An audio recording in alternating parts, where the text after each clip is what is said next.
first time we came here. Oh, Paimon remembers! Nahita's consciousness had been trapped by the doctor, but we followed the clues she left behind to help her. So much time has already passed since then, and it seems Sumeru's changing for the better now that Nahita's in charge, right? Paimon just hopes this peace will last a long time, and then Nahita won't have any more new problems to deal with. Yeah, guess you're right. We somehow always find ourselves right in the thick of it. Who knows what will happen next? Come to think of it, maybe it's all because of you. Maybe you're just a magnet for trouble. Huh? Me? Before Paimon ran into you, Paimon never ran into any trouble. At most, when she was super tired, Paimon got caught in some strange whirlpool and sucked out into sea. And even then, you fished Paimon out! Anyway, for Nahita's sake, maybe we should think about heading to our next destination for now. Ah, look who it is. Running into you in a place like this? I can see you two still love wandering around. Oh, it's Dia! Since when are we just wandering around? We're usually taking care of some serious business. Even though it may have nothing to do with our journey. But never mind that. What brings you here? I just finished a commission in the desert for a usual client of mine. Nothing too interesting. Just escorting a shipment of goods. I'm on my way to report back. That's when I saw you two all the way over there, chatting away. What were you two talking about anyway? Huh? You serious? Can't say I saw that coming. But you are travelers after all. I guess you'd never stay for too long in one place. Bumping into you like this will become a rarity. I'm starting to feel sad just thinking about it. Hey, how about I gather a few mercs to escort you two? What do you say? Thanks, but no need. Oh, Paimon had no clue you'd miss us so much. But don't worry, we'll come back to see everyone when we get a chance. Sounds good. All you need to do to get to Fontaine is cross this stretch of desert and navigate some waterways. Knowing you two, I'm sure it won't be anything you can't handle. So, when are you leaving? Oh, wait a sec. Paimon just remembered there are still a few dishes in Sumeru that Paimon hasn't tried yet. Now, where's that list Paimon made?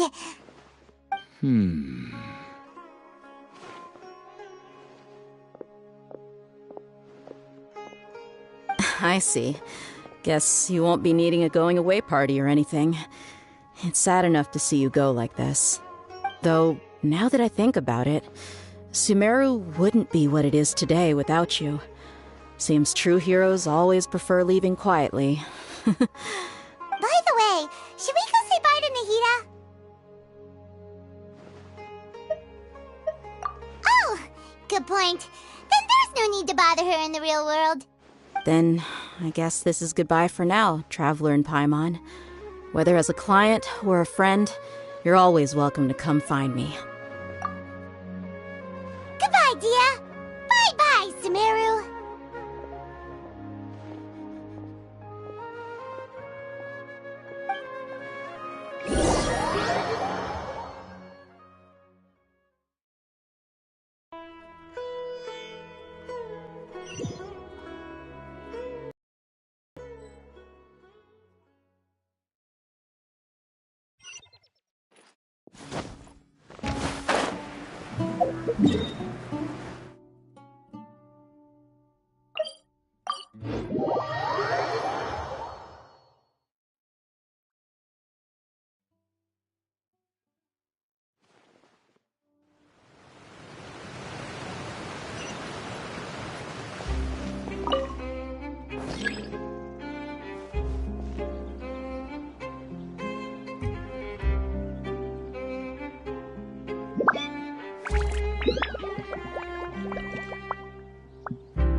all that sand and water, we finally made it! Oh, this must be Fontaine's port. Wow, everything looks so advanced in Fontaine. Paimon's heard that the industry here is extremely developed, and there are all kinds of unusual machines. Just seeing the sights as a tourist is nice, but maybe it would be better if we found something to do. What do you think? Good idea!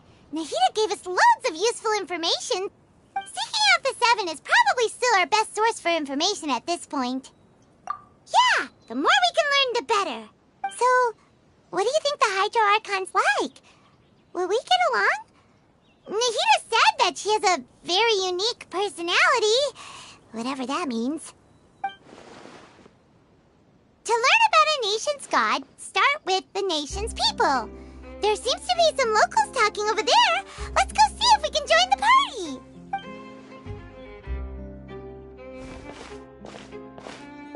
If you ask me, it's a tragedy how things ended for him. Clearly, he was a pretty decent person. Yeah, I didn't expect that kind of ending for him. I thought he would at least fight on a little longer for his family. I was expecting a sudden plot twist, but it's a pity that it never happened. Still, his story is quite the tearjerker.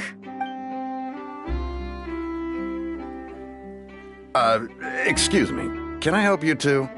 I couldn't help but notice you standing here listening. Hi.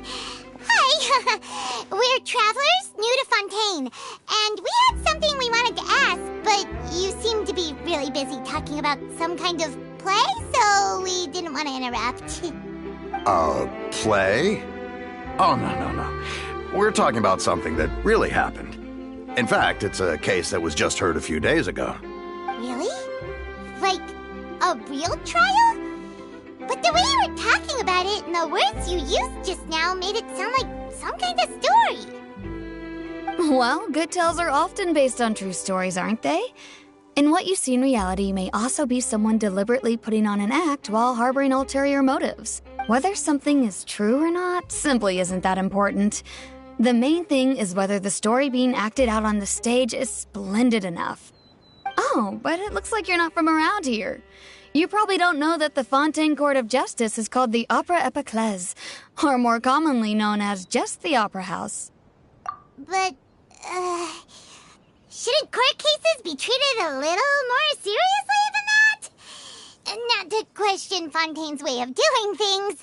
It's just that putting someone on trial is usually a very serious thing. No worries. Other visitors to Fontaine have wondered the same thing. You could say that we just don't want to waste the moving stories behind those cases. And as for your worries about whether the cases are treated with due reverence, we have the absolutely just and honorable Chief Justice Neuvillette, as well as the Oratrice Mécanique d'Analyse Cardinal, a machine created by the Archon. Between the machine and the Chief Justice, false charges and injustice are a thing of the past now. Oratrice? Is it some kind of machine, too? Oh, Paimon's curious. We should check it out if we get the chance. Wait, Paimon almost forgot to ask you our question. Do you know what we should do if we want to meet the Hydro Archon? Oh, that's easy. Just go to the Opera House. Lady Farina practically lives there. You could definitely say it's her biggest passion. Huh. I think what they mean is that they wish to speak with the Archon personally. In that case, I'm afraid it's going to be a tad more difficult. You'll have to make an appointment well in advance, and it'll depend on whether or not she has any time slots available. Huh. Is the Hydro Archon super busy taking care of official stuff? Wait, didn't you say that she's always at the Opera House? No. Lady Farina seldom takes an interest with the nation's affairs. The reason it's difficult to make an appointment is simply because she's incredibly popular. That's right. After all, she is the Archon. Though she may tend to get a little dramatic from time to time, people can't get enough of her. Huh. First time Paimon's ever heard of an Archon being described that way before. Wait! Paimon gets it now! The Hydro Archon is kinda like a big celebrity here, right? Yeah, I suppose you could say that. Perhaps you could even say our mascot. Hang hang on. This is still Fontaine's Archon you're talking about. You should show some more respect. Yes, you're right. I guess I should at least try to be a little more respectful in front of visitors. Otherwise, I might get arrested and find myself face to face with Monsieur Neuvillette. Come on. Sure, there's a lot of laws here, but nobody's going to be arrested for saying something disrespectful about the Hydro Archon. Alright, I think we get it. Thank you! At least we now know that we can find the Hydro Archon at the Opera House. But who knows how long making an appointment will take? Guess we could have a look around the city in the meantime. Hey! What are you looking over there for? Huh. Maybe something's the matter. She isn't going to jump into the water, is she? Maybe we better go check on her.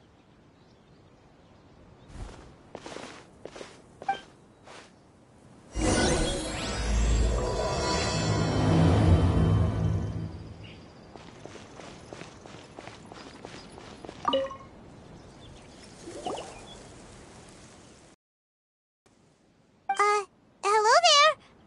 Excuse me. Are you alright? Huh? I'm fine. Thanks. Oh, okay then. We just noticed that you seem to be worried about something. About many things, actually. But there's nothing I can do but just keep my troubles to myself. I was just reminiscing about a place my brother and I would play when we were kids. It was just atop that hill over there.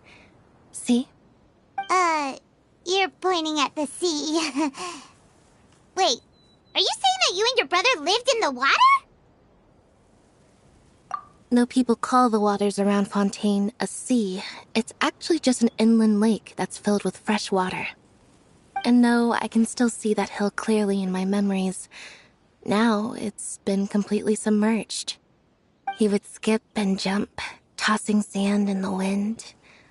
The sun shone brightly, and the air was filled with the scent of the sea.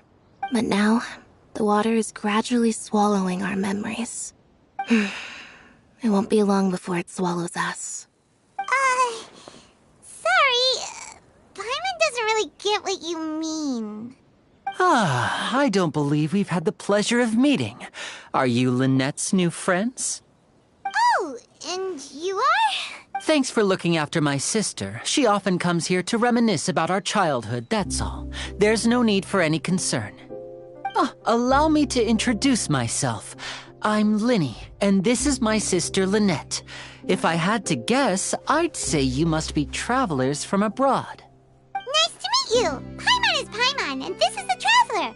We just arrived in Fontaine. We were just talking with your sister. Even though we didn't really get what she was saying.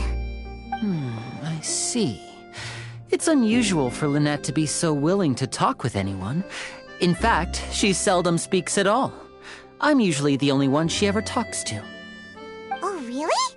Then you two are just like us! Paimon's always the one talking for some reason.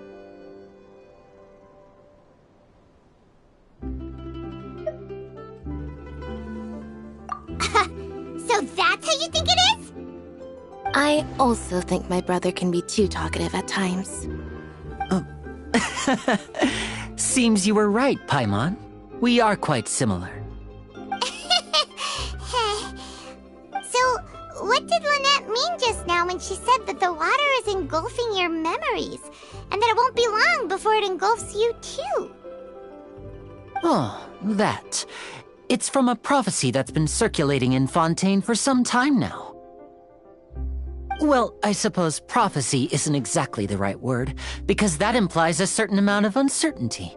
There's no doubt about what's happening in Fontaine now. Where to begin?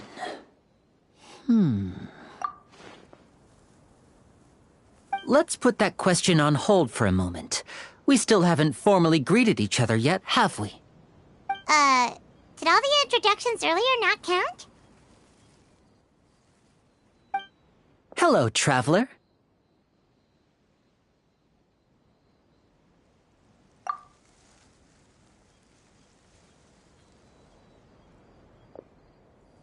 And hello, Paimon. Hey! Why didn't Paimon get a handshake? You're not poking fun at Paimon, are you? Please, don't take offense. Just consider it a sort of etiquette we have here in Fontaine when making new friends. You should remember it. It might prove useful. Oh, all right then. Well, Paimon's just happy to have a local friend now. By the way, we were just getting ready to go to the Opera House to meet the Hydro Archon. Would you be able to show us the way? So you're going to see Lady Farina? No problem at all. In fact, I was planning to go to the Opera House later myself. I'll gladly take you once I finish things here. Please follow me.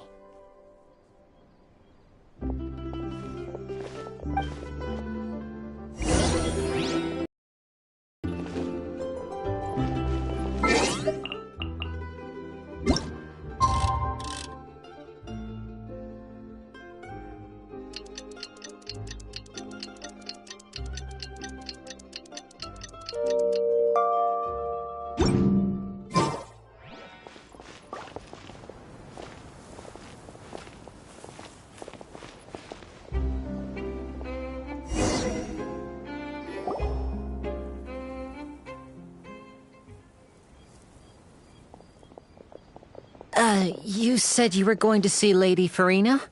Well, it seems Lady Farina has come to see you.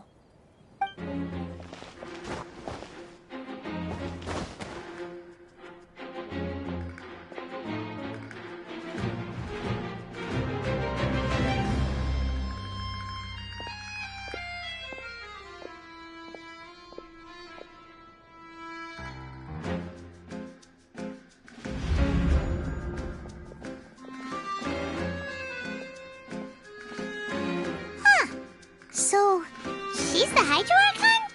But how did you know we were looking for her? My dear people, rich and poor, those with cup in hand and those with nothing at all, raise your glasses in celebration! If you don't have one, then just raise your hand in lieu.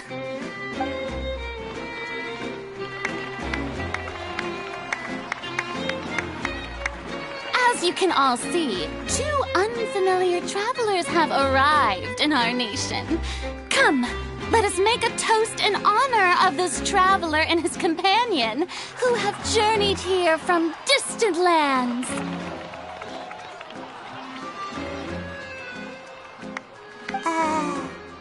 Is she talking about us?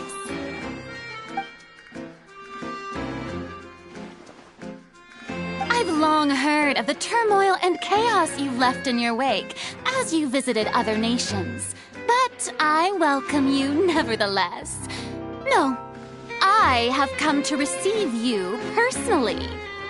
Fear is for insignificant cowards.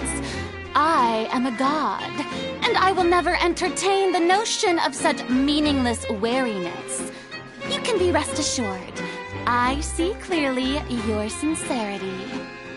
Of course, seeking an audience with me is the most sensible thing to do. It will allow you to truly behold my power and witness my authority. Intelligent people always gather under the correct banner. I, Focalor, hereby welcome you to the nation of Hydro and acknowledge the value and significance of your trip. Now, you may rejoice in this. Yeah, Paimon still can't believe it. Feels like we've only been here for a few minutes. But the Hydro Archon's entrance was, how should Paimon describe it? A little over the top? Miss Hydro Archon? How did you know we were coming? I see. As Outlanders, you inevitably lack even some of the most basic understanding. Don't forget that even the gods can be divided into the mediocre and the excellent. I suppose it's only natural for you to be awestruck by my abilities. You had best stop and consider. Do you really have the noble qualities and etiquette necessary to communicate with a god? All it takes is a flick of my finger for me to know everything about you. Whoa. Talk about sounding high and mighty. Oh? What's with these looks? Perhaps the welcoming ceremony still isn't enough? What else should I say then? Is she waiting for us to start talking? Wow, I didn't expect to see Lady Farina here. What a surprise! Wait, does this mean they're the legendary blonde traveler? How did I not notice before? Hey, what's all the commotion? Oh, is that Lady Farina? Is there some kind of drama going on? Of course! That's the blonde traveler, the one all those stories are about. Lady Farina came here to personally see him. Oh, I bet this is going to be the duel of the century. Oh, I've got to see this. I knew Lady Farina would never disappoint. Yes, but don't get too excited now. My dear believers and spectators alike tend to get quite rowdy, and despite the noise, I've come to tolerate all their ruckus. You may consider this my reward to all of you. I have determined that there will be an epic duel between myself and this traveler from another land, just as you were hoping to see. Now she wants to fight? Aren't we getting a little ahead of ourselves?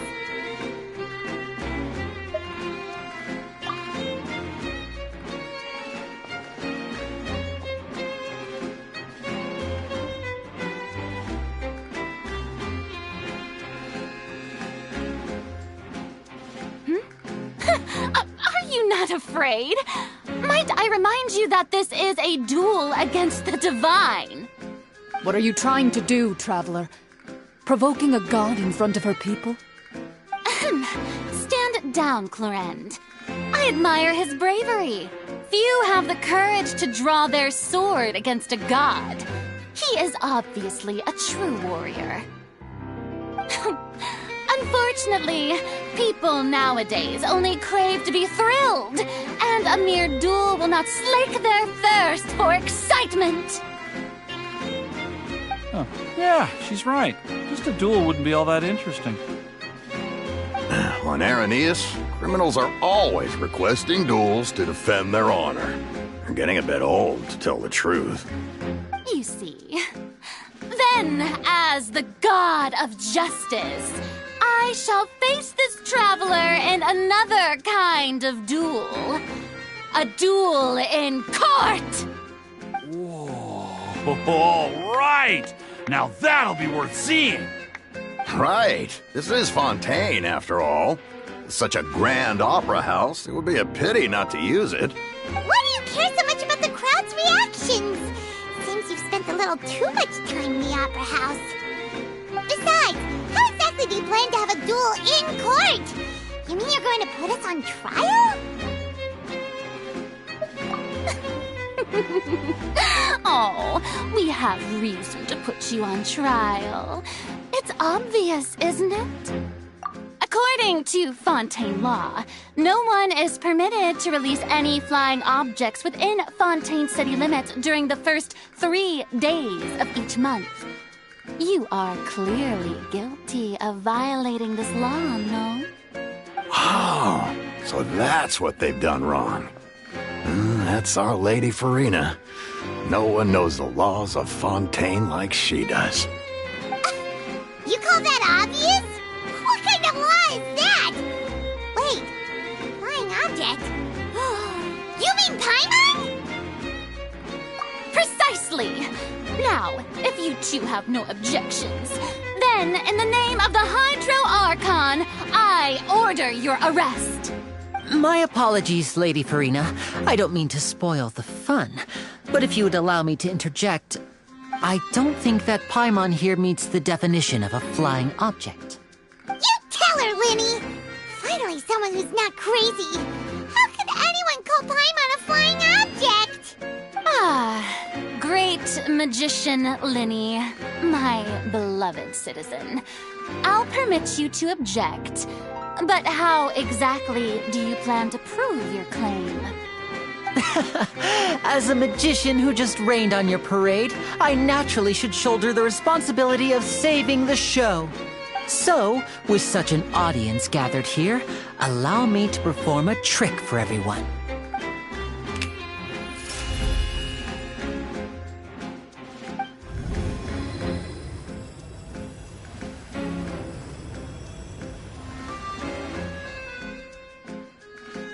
Ta-da! What's that on Paimon's back? Hey, when did you do that?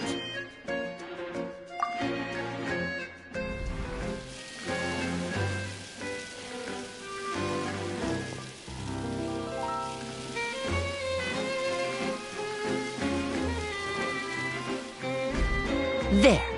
As you can all clearly see, Paimon should be classified as, well, something like a balloon. This rope has been in the Traveler's hand all along. It was just that no one could see it before. Huh? You call that magic? You've got to be joking. I thought it was pretty good. Nice one. Huh. I'm not sure what to think. It seems Lady Farina's charges no longer hold water.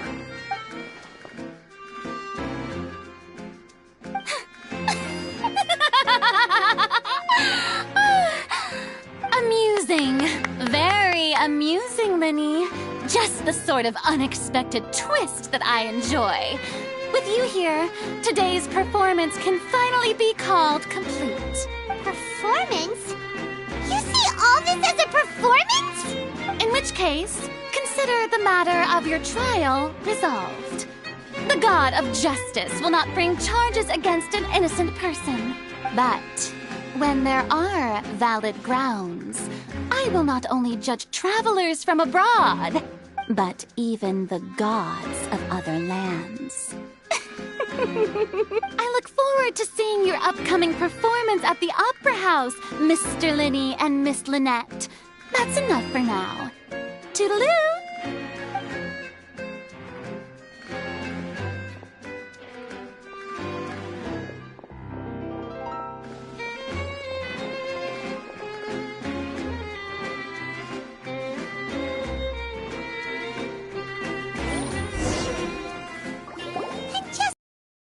She's gone! Well, that's the most unpredictable Archon Paimon's ever seen. We never even had a chance to ask her anything. But that's a problem for future Paimon. That whole scene just now was really... Don't mention it. I just happened to remember that there was such a law, so I did a little preparation, just in case. I didn't think it would actually come in handy. So, now do you see what kind of god Lady Farina is? She can be a bit confusing at times, but she is still amenable to reason. Anyway, Paimon had no idea you were a magician, Linny. It sounded like you'll be performing at the Opera House, right? I just know a few simple tricks I use to make a living. Lynette is my assistant. It will actually be my first time performing on the most prestigious stage in Fontaine, the Opera House. But isn't the Opera House where criminal trials are held in Fontaine? When there are no public trials being held, the Opera House hosts a variety of other performances. To the people of Fontaine, the line between a trial and a performance can be a little blurred. And speaking of performances, I would be remiss to forego this opportunity gifted by fate. Might I invite the two of you to see my performance? My brother's always excited to make new friends. Oh, sure. We don't really have anything to do now, and we wanted to go to the Opera House anyway. Splendid. In that case, why don't we go together? I'll show you the way. I just have something to take care of first. You really mean it? Then I'll take you up on your offer. This is a magical item known as a magic pocket. Perhaps you can help me distribute them to the people here. Huh? What are they going to use it for? About that... You asked me before about the prophecy, right? let me start by telling you a little more about what it entails. I'm not sure exactly when it began, but a prophecy has been circulating around Fontaine. It says that every person in Fontaine is born with sin. No matter how the nation of justice holds trial after trial, this sin cannot be absolved. Until one day, the water levels in Fontaine will rise, and the sinful people will slowly be drowned. In the end, the people will all be dissolved into the waters, and only the Hydro Archon will remain, weeping on her throne. Only then will the sins of the people of Fontaine be washed away. That sounds pretty gloomy. Why are people in Fontaine born with sin? What is that supposed to mean? There are lots of guesses. Some say that the ancestors of Fontaine stole the power of the seas and stirred its wrath. Others say that the people of Fontaine never heeded the first Hydro Archon's warnings and offended Celestia. But here in Fontaine, evidence is what matters. There hasn't been concrete evidence for any of these claims, so they can only be regarded as conjecture.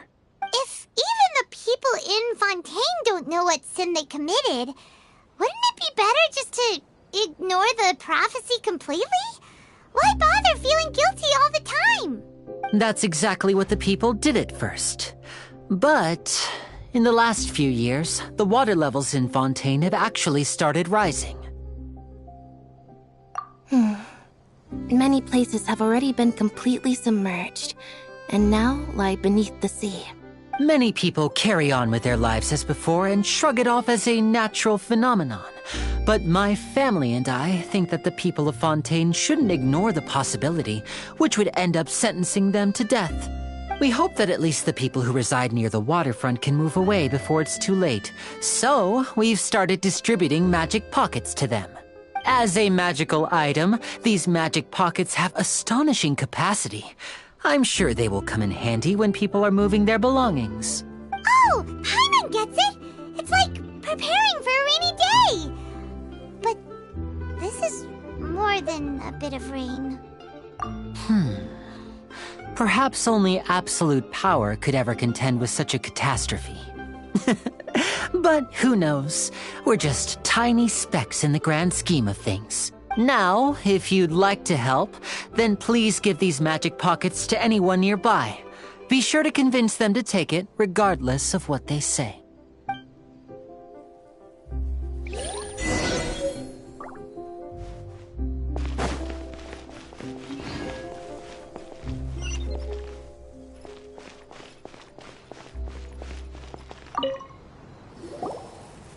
What's this? So you also believe in the prophecy. Keep it. I won't have any use for it. What? You mean you don't believe in the prophecy? No, I believe in the prophecy. But I also believe in another story. The story says that people once lived in the ocean. They were one with the ocean and couldn't live apart from it. But as time wore on, people desired to live on land and developed blood vessels, encapsulating the sea within their bodies. Thus could people set foot on land. So, if you ask me, when the water rises and takes us all, it'll be like we're going home. Oh, we hadn't heard that one before. But people can't live underwater. They'll die. You should probably still take it. All right, I'll take it. I guess I just feel that being dissolved into the water doesn't necessarily mean death.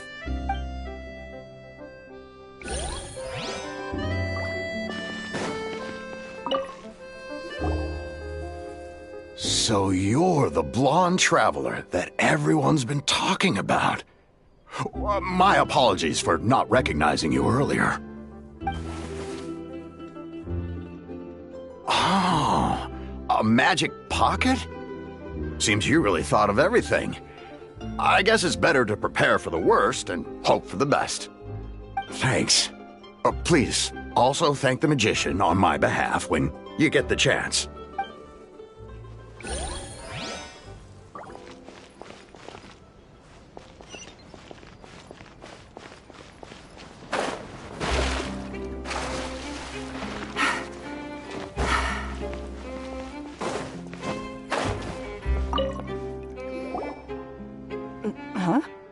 I don't want that thing. Way I see it, if the prophecy's true, it's still gonna be a long time before the water can cover everything. Life is all about living in the moment. What use is there in worrying about the future all the time? We'll cross that bridge when we get to it. You should still take it. You never know when it'll come in handy. Oh, all right, fine. Thanks. It's just that if I start moving, that means I've already given up on the life I have now. I'd really rather not.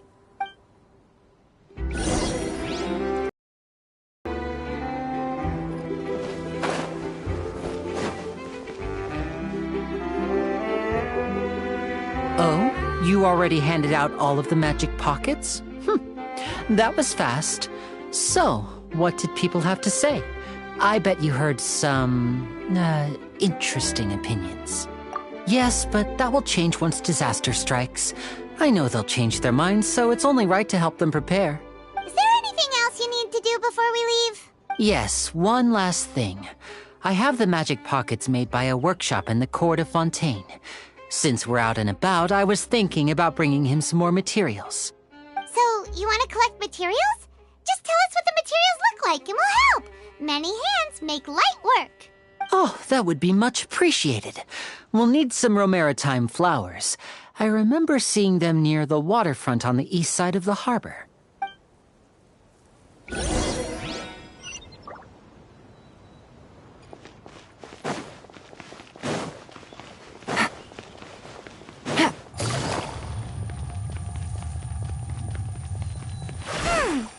It seems we have to use Hydro to collect Romaritime flowers.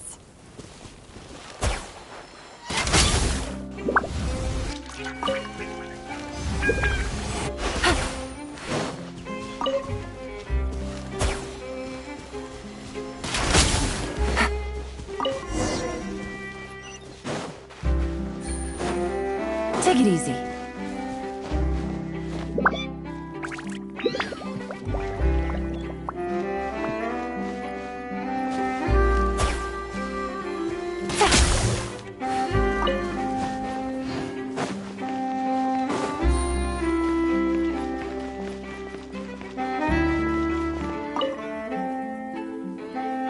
You made quick work of that. I can tell you're an experienced traveler. I've also finished collecting a few here. Maybe next time you'll feel like helping too, Lynette. No way. I'm in power-saving mode today. Otherwise, I fear I may not have any energy left for the performance at the Opera House. Fine. Though the performance is still a long way off. Now that we're finished here, we should get ready to head back to the Court of Fontaine. So, we're going to the Court of Fontaine before we head to the Opera House? Good. Paimon wants a tour of Fontaine's largest city and try...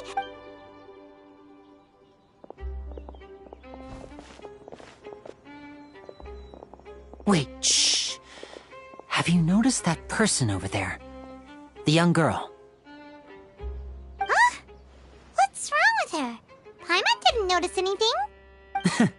She's obviously a thief. Magicians and thieves practice similar methods. We divert attention, and a distracted audience is one that won't discover what you're really doing. Watch her movements carefully.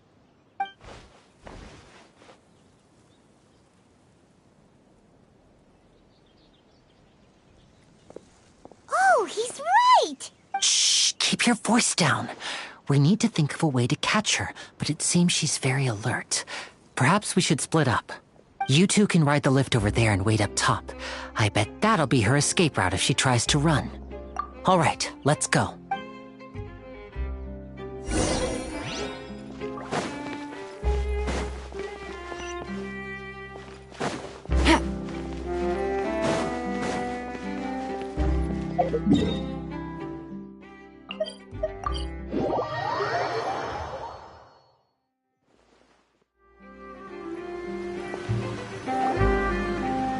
This is the spot where Linny wanted us to wait. Oh, look! Isn't that her?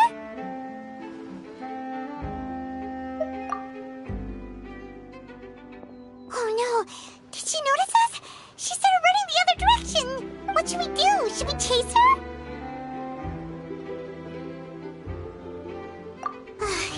right. She might also be trying to lure us away.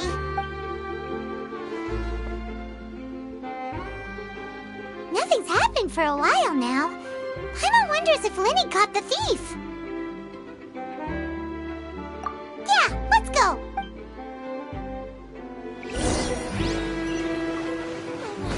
Take it easy.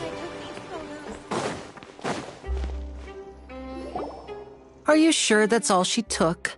You should check to make sure you're not missing anything else. No, that was all. Oh, I can't thank you enough. I didn't notice a thing earlier. Anyway, I should be going now. Thanks again. Oh, were you returning what the thief had stolen? That's right. Pity I wasn't able to catch her. She distracted me by dropping the thing she stole on the ground. By the time I looked back, she was already gone. I saw the general direction she went, but Linny twisted his ankle, and I needed to make sure he was okay. Oh, did you get hurt, Linny? I'll be all right. It's just a twisted ankle, that's all. In fact, it's feeling better already.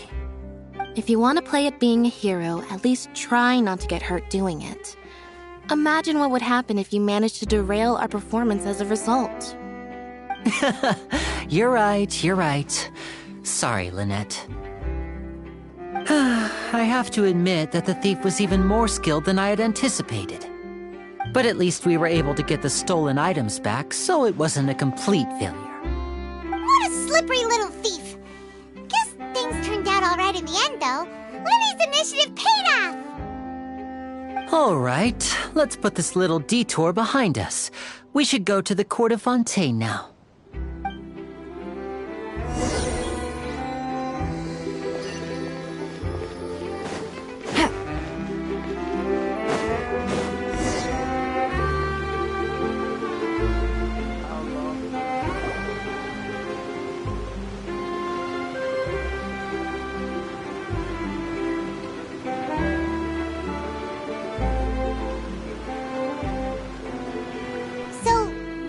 This thing to go into the city?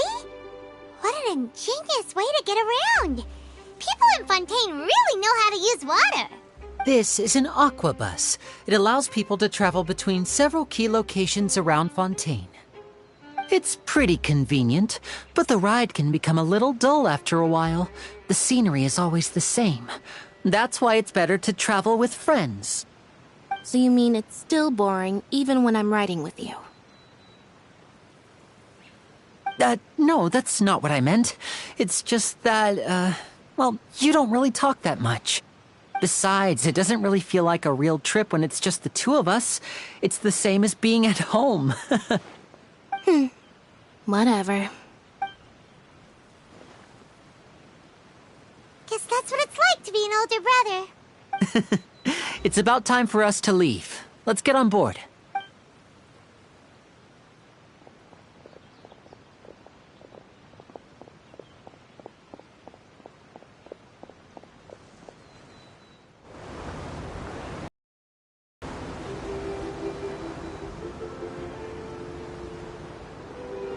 Huh? What? Traveler! Paimon! Charlotte!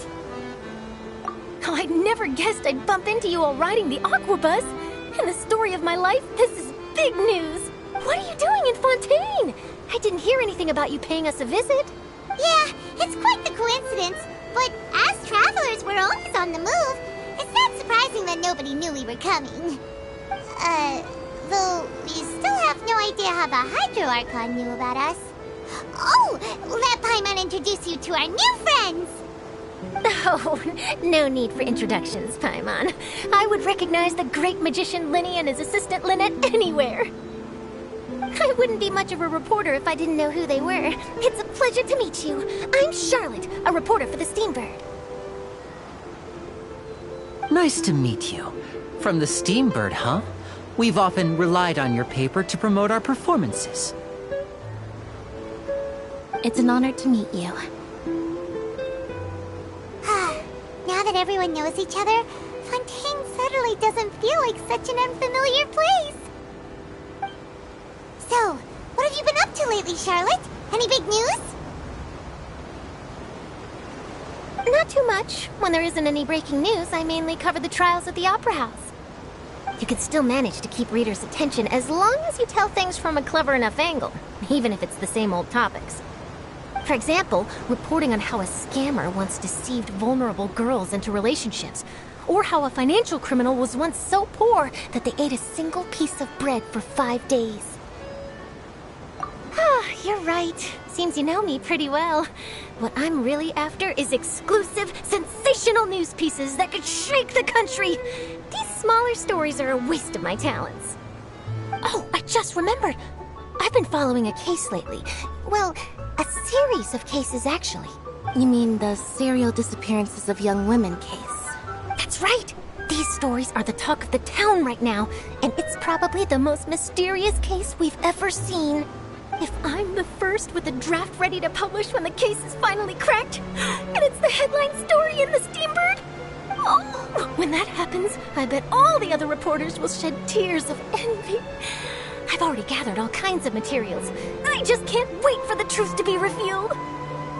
So, what is the serial disappearances of young women case?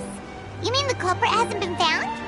That's right. The first missing girl case happened almost 20 years ago. And ever since, after a period of time, another girl disappears. What the cases have in common is that the girls are all of a similar age, and that they've all vanished without a trace. But the scariest part is that to this day, none of the girls have ever been found. Many suspects have been arrested over the years in connection with this case, but shortly after each arrest, another disappearance would always happen. Yes, it's possible. But either way, I believe that every case has some precise truth behind it, waiting to be exposed. Yes, I agree. And at the very least, the family of those missing girls deserves some sort of explanation. I just imagined for a second what I would do if Lynette were to suddenly disappear. I'd pay any price to get her back, and then find a way to track down the culprit. Please don't imagine that, Linny.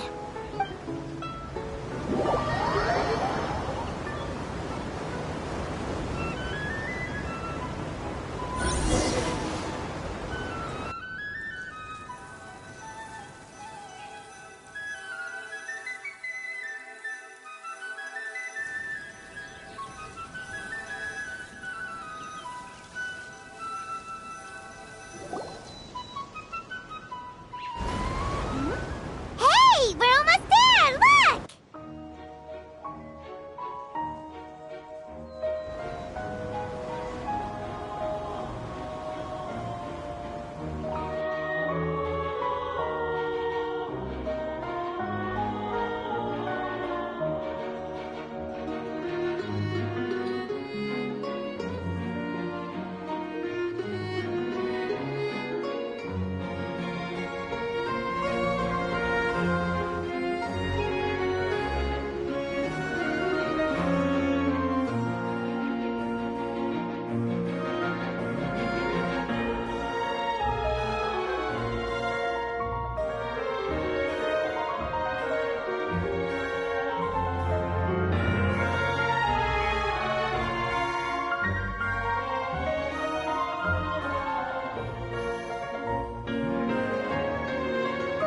Well, I really enjoyed chatting with you. Life should be full of pleasant little surprises like this. Yeah, us as well. The ride went by too quickly. I have an interview to get to. I should get going before I'm late. Okay, Hyman hopes we can chat again soon, Charlotte. See ya! Bye now. Oh, be sure to stop by and see me at the Steambird when you have time. What a tough job. Always running around and interviewing everyone. Well, where should we go now? If you don't mind, how about we stop by my home first? Besides, I still have all the materials we collected. Sure, we wouldn't mind at all. This city is so huge, Paimon wouldn't know where to start anyway.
This is our current abode. Ah, Fremine, you're home. Where did everyone else go? I have some new friends that I would like to introduce. Oh, they all just went out a moment ago. I see. Everyone is getting busier now that Father will be returning soon. I suppose that can't be helped. Allow me to introduce you to my little brother, Fremine. He is a phenomenal diver. Hello. Nice to meet you. Paimon is Paimon, and this is the Traveler. Oh, you sound very proud to have a diver as a brother, Linny.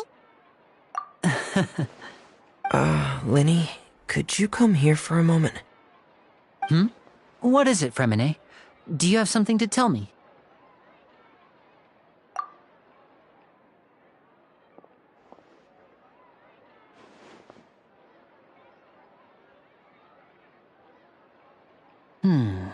Okay, I see. Is everything all right? Oh, it's nothing. We were just discussing a little housework. Sorry for the interruption. Oh, before I forget, the Traveler and I collected more materials to make magic pockets. Were you able to get any, Fremine? Yes, I went diving and gathered lots of materials. I was about to give them to you. That's our Fremine, always quick with the underwater work. All right, I'll take these to the workshop.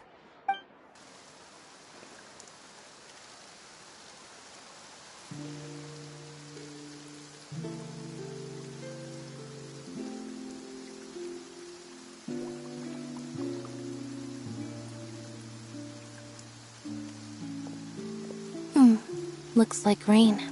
Oh, you're right. But wasn't it clear and sunny just a moment ago? Fontaine's weather sure is weird. I'm afraid that's just how it is here. It often rains on days where there are trials being held in the Opera House, but don't worry, it'll clear up soon enough. What's wrong, Fremine? There's a legend about the rain that I tend to believe. It's said that a dragon of water once resided in Fontaine. Though we don't know where the dragon went, every time it weeps, the skies will cloud up and pour out rain. When I was a child, my mother told me that if I wanted to go outside and play, I should yell toward the sky at the top of my lungs. Hydro Dragon! Hydro Dragon! Don't cry! If it's an elemental dragon, then having the power to make it rain wouldn't be very unusual. Let Paimon try something. Hydro Dragon, don't cry!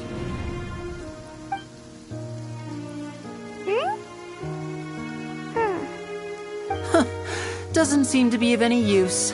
It is just a legend after all. You know, you might be a more popular magician if you understood the concept of romanticism. Or could at least play along. Sorry. It might be because we've never met the Hydro Dragon. Perhaps it can't be comforted by the words of strangers.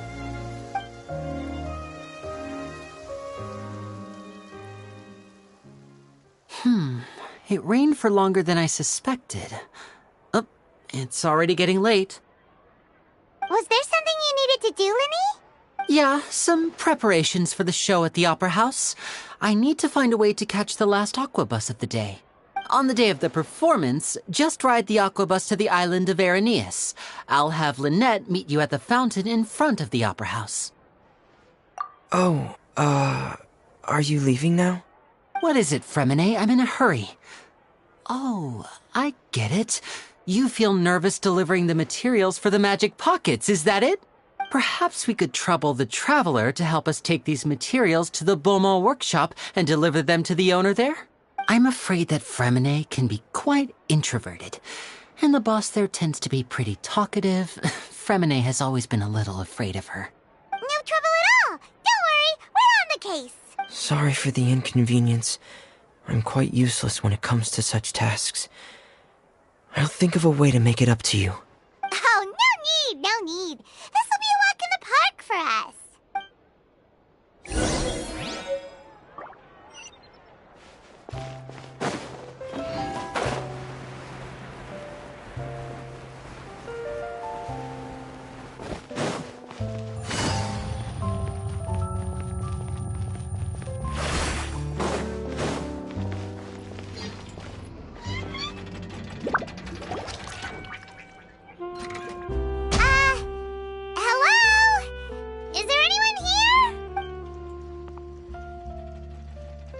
hello there. New customers? Looking to buy, or do you need something made? Or perhaps you're just looking for a chat with me. Oh no, we're just here to deliver some materials. Here they are. They're for making... what were they called again? Ah, these must be for magic pockets. I could tell right away. I've already made several orders worth now. No need. They've already prepaid several batches worth. When they told me what they'd be using them for, I even offered them a discount. But they insisted on paying the full amount, saying that I had a business to run. It seems both their hearts and their pockets are made of gold. Whoa! So, is Linny actually loaded? I can't say for sure, but who knows? Maybe there's good money to be made being a magician in Fontaine. Hey! Is this machine what you use to make stuff here? It looks really advanced. Why use your hands when a machine can do the work? It would be a waste not to use the latest technology. And wasting is a kind of crime. But where does a big machine like that get its power from? Well, it's a little complicated. I'm not sure I can put it in layman's terms for you. But basically, everything we usually use here in the city is powered by indemnitium. It's a type of energy that's produced from trials. Huh? How can trials produce energy? Well, I'm not completely sure of all the details myself, but basically, when a trial is in session, the Oratrice Mécanique d'Analyse Cardinale harvests people's belief in justice and converts it into energy to be used all around Fontaine. So that's what its other function is? Paimon heard that the Oratrice was created by the Archon to make judgments. But Paimon still doesn't get it. How could something unreliable like people's beliefs be turned into a stable power source for these machines? Oh, yeah! So that means the Hydro Archon relies on the machine to take the energy created by belief and turn it into power for all of Fontaine, right? Even though I've never heard anyone really put it that way before, it sounds like it makes sense. Besides indemnitium, we have another type of energy called pneumosia. It isn't produced by the power of the Archon, but it is unstable by nature. Even now, it still cannot be widely used by civilians. I thought I'd find you hard at work, but here you are chatting the day away. Since you're already talking, I'm sure you wouldn't mind a few words with me. You again? Didn't I already promise you that I'd have the more I owe to Confrérie of Cabriere by next month? Why are you hounding me now? Yeah, but how do we know that you won't go running off by the end of this month? I want 50% today. Wait, no, 70%. Huh? You... Seems business isn't so great for the workshop. We've already finished our job and delivered the materials. Maybe now's a good time to leave? Hey, hold on. Before you go around trying to collect payments, why don't you settle your own debts first? If Confrérie of Cabriere wants to poach clients from Northland Bank, that's fine. But I'm afraid you still owe the bank a hefty sum of mora. So why don't we work things out between us first, before you get back to your little conversation here? You're from Northland Bank. But we said we'll pay everything we owe next month. Why are you hounding me now? Traveler, Paimon! I didn't think I'd run into you here in Fontaine. What are the chances? We're surprised to see you too! What are you doing here in Fontaine? You didn't want to stay in Snezhnaya? Long story short, I've already been in Fontaine for some time now, and honestly, things have been pretty boring. But it seems that fate brought our paths together today. Not only will I have some good friends here now, but ones who always seem to find trouble. Either way you look at it, it seems things are going to get a lot more interesting now. Pretty sure we'd want to avoid anything that you'd find interesting. Besides, our trip here has gone pretty well so far. Right, Traveler? Hey, you, Northland Bank boy. Aren't you forgetting something? Don't interrupt. It's not often I run into the Traveler like this. Why don't you wait for me over there for a while? You kidding? Aren't you the one looking for us? You really expect us to sit and twiddle our thumbs while you catch up with your friends? Listen to me, boy. If you want your mora, fine. Why don't you come and take it? Hey, I just said not to interrupt. Oh, by the way, Traveler, the last time I took Tonya and Tooser ice fishing, Tooser said, "Hey! That's way over the line! All right, boys, let's see who has to pay up now!" Can you at least let me finish one sentence? Fine. Though the bank told me not to get rough with our clients. You're the ones who started it. This is an act of self-defense. You two will have to be my witnesses, okay? I'm sure this won't take long.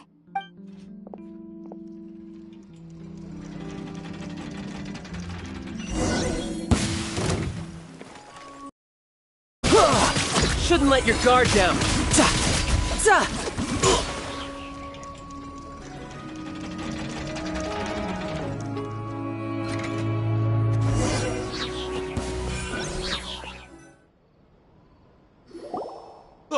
What's your deal, Brad? How are you so strong if you're just a staffer from Snezhnaya's Northland Bank? Wait, don't tell me you're... Oh, now you notice. It's a little late, don't you think? Just make sure you understand that you don't mess with Northland Bank. Got it?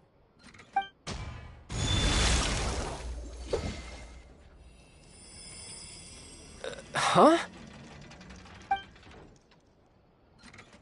Now's my chance!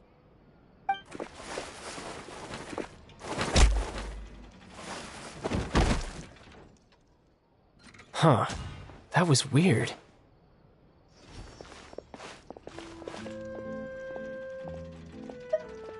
I'm not sure. It's as if I suddenly lost control of my hydro powers when I needed them. Maybe there's something wrong with my vision? Strange. How could that happen? First time Paimon's ever heard of someone losing control of their vision. Never mind. It doesn't matter. If I want to stay sharp, I shouldn't be relying too much on my vision anyway. Besides, I always have my delusion in case I need it. So what are you doing in Fontaine, child? I don't see its work for Northland Bank. Well, I guess it's because I've been in a bad mood lately. Huh? What kind of reason is that? Wait, since when do you feel down about anything? I don't know. Maybe I still have a lot to learn about myself. But recently, there seems to be some sort of restless power stirring inside of me. And I don't know why, but every now and then I feel like I'm in a terrible mood. Maybe you losing control of your vision just now is connected with that power you're feeling inside. That is a possibility. I can't remember if I ever mentioned it before, but when I was 14, I fell into some unknown abyss. It was during that time I learned nearly all of my abilities. The one who took me under her wing and taught me was named Skirk. She was always quiet and very mysterious. Nobody knew where she came from or what she had been through, and she was always very strict when teaching me combat techniques. One time, I asked her why she was willing to take me on as an apprentice. From what I could make of her answer, it was because I had awakened it, and traces of it remained on me. She said that all my combat training would be useful in the future. But what is it? What did you awaken? She never explained that, but my guess is that it's related to a dream I saw when I had just fallen into that abyss. In my dream, I was in the deepest depths of the sea, and the boundless seabed was all around me. But in front of me appeared a whale that was so massive, I felt like I couldn't breathe. A whale? Oh, that sounds familiar! When we fought against you before, you summoned a huge whale that seemed to leap at us. Is that the one? That's just an abstract form of a whale that I create using my elemental powers. It takes that shape because the scene I dreamt of the whale has always been stuck in my mind. I'll never forget it. So you used the whale as inspiration for one of your moves? Huh. Seems a little twisted to Paimon. So why don't you just go ask your master?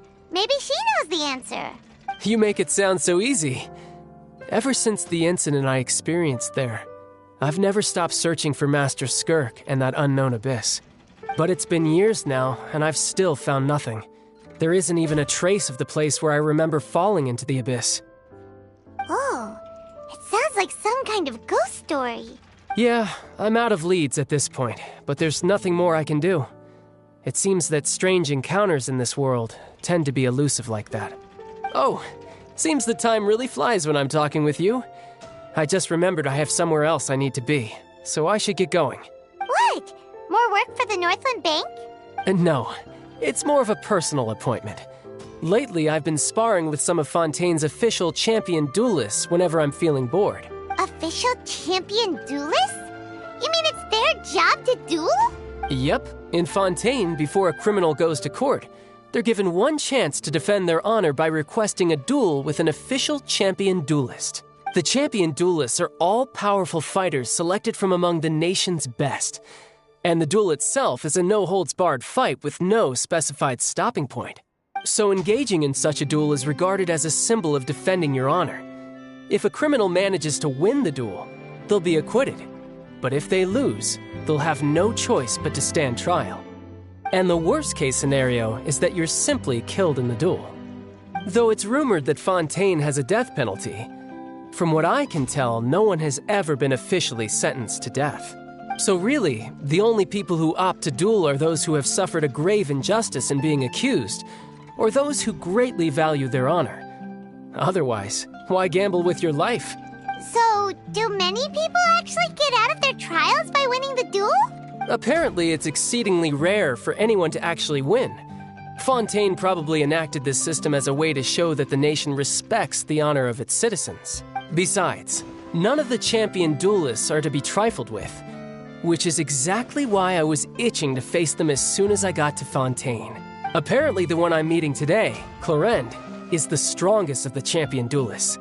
I had been asking her for some time before she finally agreed to face me today. Well, that's child for ya. Paimon feels like we heard that name somewhere before. Clorinde. Huh. Oh, before I forget, I want you to have this. Huh? Your vision? You're seriously just giving it away? I'm just worried that it could become uncontrollable again. I'd be pretty upset if it got in the way of my duel, so I think I'll be better off without it for now. Besides, I just need you to hold on to it for a short while. I'll come retrieve it when I have some time later. Paimon knows what you're up to. You just want an excuse to come talk to us again, don't you? Whatever gave you that idea? I'll be in touch later. That sneaky guy. He said he's been feeling down lately, but he seemed the same as ever to Paimon. Well, since we don't have much to do for now, we might as well walk around and see the city before Lyney's performance.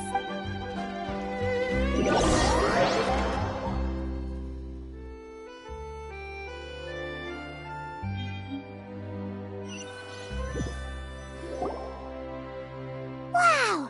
Who could have seen that coming?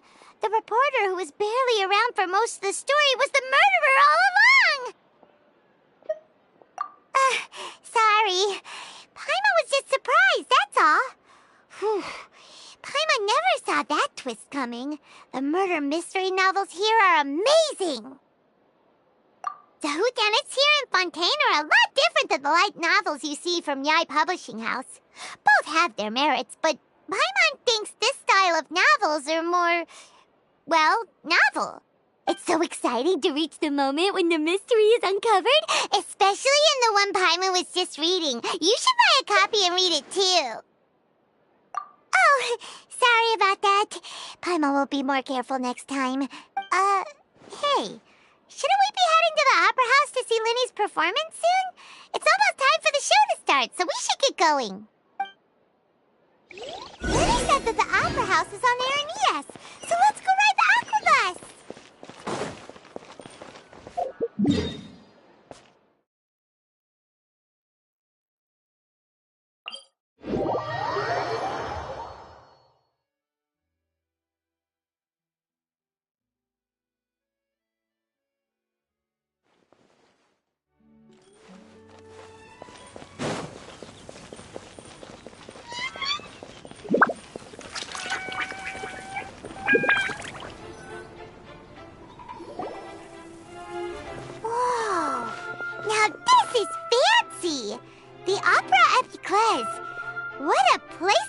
performance!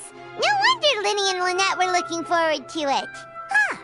Looks like there's a lot of people standing around the fountain up ahead. Oh, Archon, please bless us with a bright and healthy child. We pray. I don't know why you always feel the need to ask so much.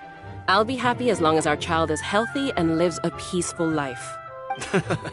I guess if there are, kid, then there's no doubt they'll turn out smart. Maybe this is one of the customs in Fontaine. There sure are a lot of couples here. Vache. What's wrong? Vache. Vache. No, Paimon didn't say anything. Are you hearing things? Welcome to the Fountain of Lucine. All the water flowing through Fontaine converges here. It's customary for newlyweds to come here and wish for children. Ah! Lynette! You scared Paimon! When did you get here? Lenny asked me to wait here for you, remember? Right. What do you mean? There are a lot of people here right now. Hey, you're not trying to scare Paimon, are you? Besides, it's the middle of the day. It's not the time for eerie things. I see.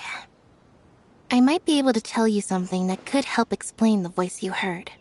In fact, you might not be imagining things at all. I suspect that what you heard is a result of your hypersensitivity to the hydro element. Others in my family have had similar experiences. It's because of his sensitivity to the hydro element? But what would hearing a voice have to do with elemental power? When do you cry, Paimon? Wait, what? What does that have to do with anything? Just answer me. When do you cry? When Paimon's really sad? Oh, and when Paimon's super happy. Oh, and also when Paimon's really, really scared. Then you should understand that tears contain your most intense emotions. Like I just mentioned, the Fountain of Lucine is where all the flowing water in Fontaine converges. Even the tears that fall to the ground will eventually gather here. So maybe what you heard was the intense emotion coming from someone's tears. So, what did the voice say? If you were hearing their emotions, then Paimon wonders what happened to them. Rather than worrying about them, we should worry about my brother first. Don't let that calm look of his fool you. He tends to get pretty nervous just before a performance. So chatting with Linny might help him relax a little before he goes on stage. Oh, right. That makes sense. Let's go in and see Linny.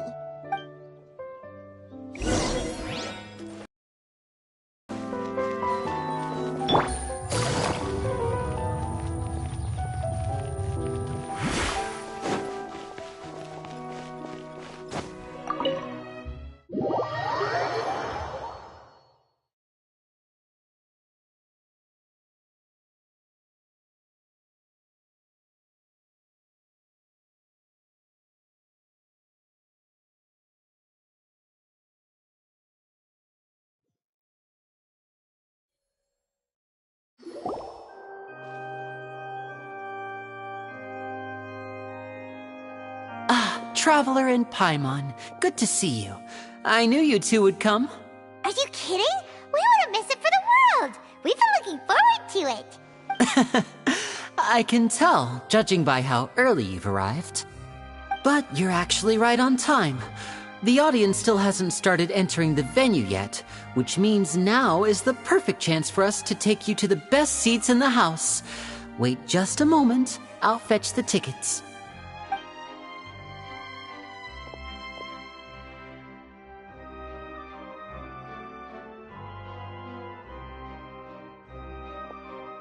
The Opera House has assigned seating, so you always have to make reservations.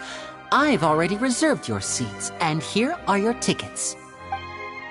Ooh, front row seats! Thanks, Linny! Don't mention it. There's no need to keep thanking me. Hey, Linny! could you come over here and take a look at this? Oh, I'll be right there. Seems there's an issue with the stage props over there. That's Cal, my assistant, calling me. I'll go lend him a hand. Yeah, we'll just go to our seats. You go ahead, Linny.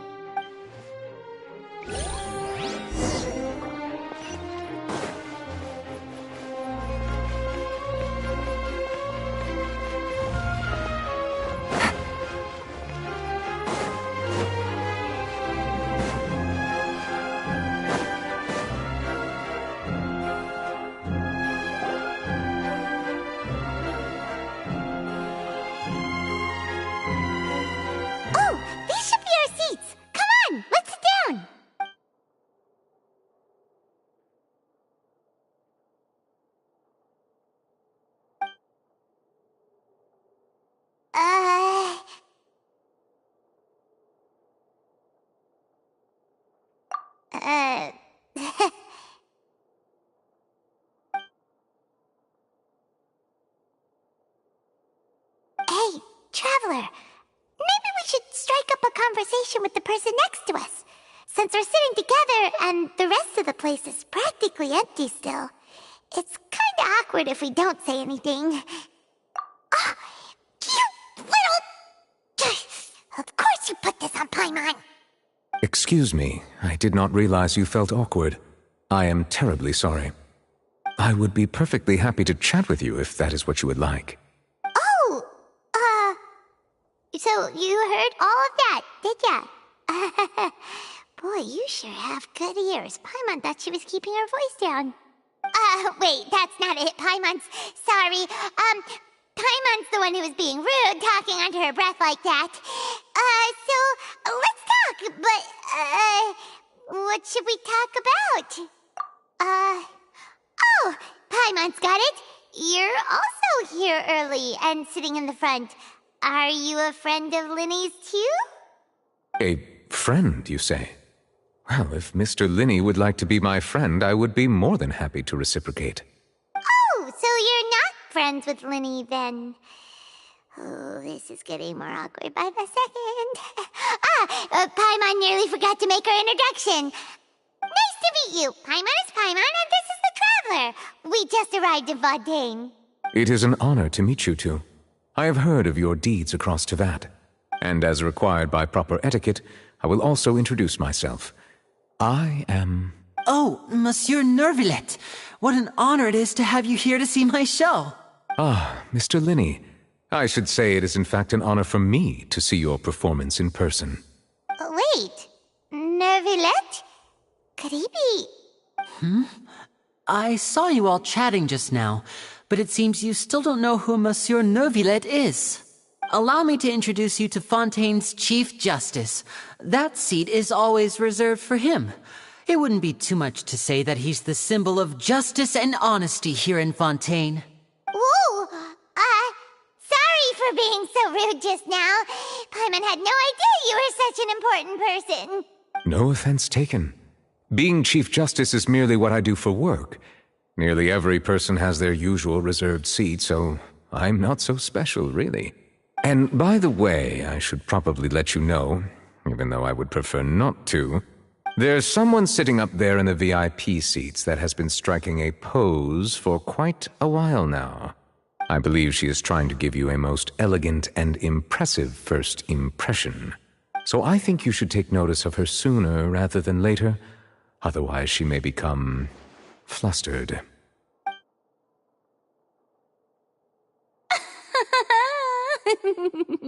Huh? Oh, it's Farina, the Hydro Archon. Huh. She sure has a smug and satisfied look on her face. Guess she has no idea that you saw right through her act. Very good. That is for the best. No need to pay her any more attention. We may now enjoy the show. Huh? So is this what things are like between the Chief Justice and the Hydro Archon? All right, please wait just a moment longer. I've pretty much finished my preparations, and the performance will start as soon as the audience has made their way to their seats. Yay! The show is finally about to start! Paimon can hardly wait!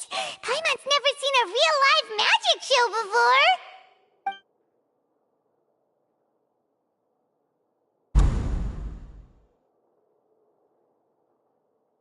They're dimming the lights! The show must be starting! Sorry. Paimon will try to stay quiet. Welcome, one and all, to the Opera Epiclese. I am the star of today's show, Linny. And over here is my sister, Lynette, who will be working as my wonderful assistant. Please, let's give her a warm welcome. Hello, everyone. I know she may seem to be a little sleepy right now, but that's just a sign that she's nervous. Whatever. Now, some of you may be thinking, 2 vision holders who can freely manipulate elemental powers performing magic is not true magic at all. So, I would like to take a moment to assure you that elemental powers will have nothing to do with what you will witness on the stage today.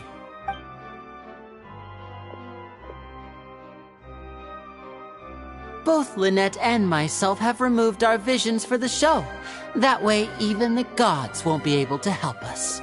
Oh, good point. That's what makes the show real magic. Now, without further ado, let the show begin. Lynette will now exit the stage to make some preparations. I know you might miss her, but don't worry. She'll be coming right back on stage momentarily. Perhaps in an unexpected way. I'm sure she'll be stealing the spotlight soon enough. Oh, and before I forget, there's one more thing I should say. You never know what can happen in the blink of an eye. A magician's greatest skill is making things disappear or appear. The possibilities are endless.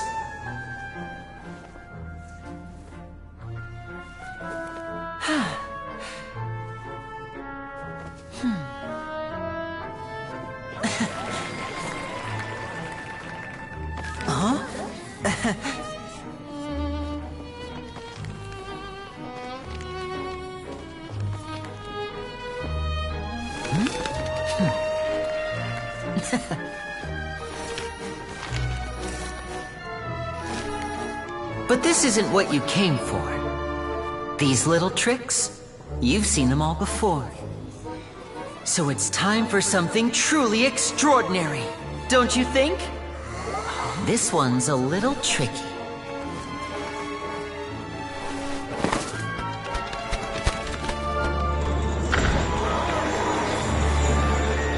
Using this water tank, I shall make my sister vanish completely, right before your very eyes.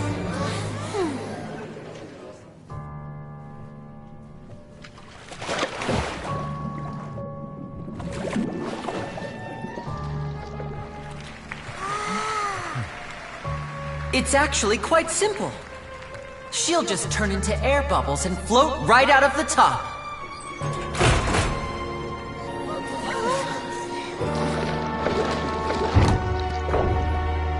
Oh no! I told them to check all the props carefully. With the lid on, even air can't escape. An amateur magician would be getting very nervous right around now. Luckily, it's me on stage, so let me show you what a true virtuoso can do.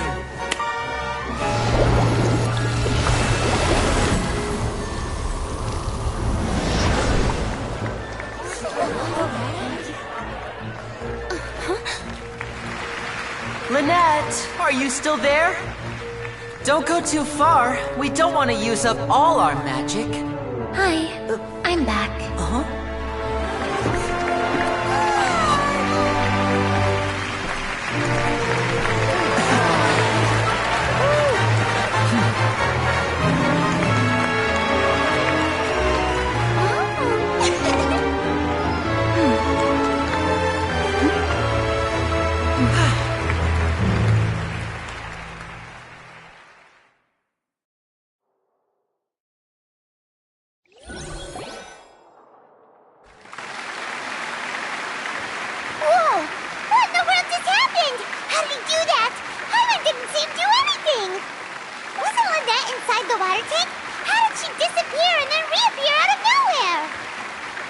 If we could see easily through his tricks, then that would mean that his skills are still lacking.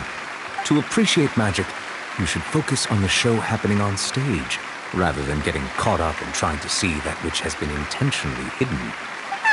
Guess you're right. Paimon couldn't believe her eyes when Lynette reappeared. Amazing! Thank you everyone. I'm glad you enjoyed that performance. But our magical journey has only just begun. I've prepared even more astonishing surprises for everyone here. The magic of transformation and disappearance can go far beyond what you've just seen. I'm sure many of you are thinking that escaping the water tank was impressive enough. But Lynette is still my assistant after all. In which case, I have ample time to make all necessary preparations. So, for my next trick, I will require the participation of one lucky audience member.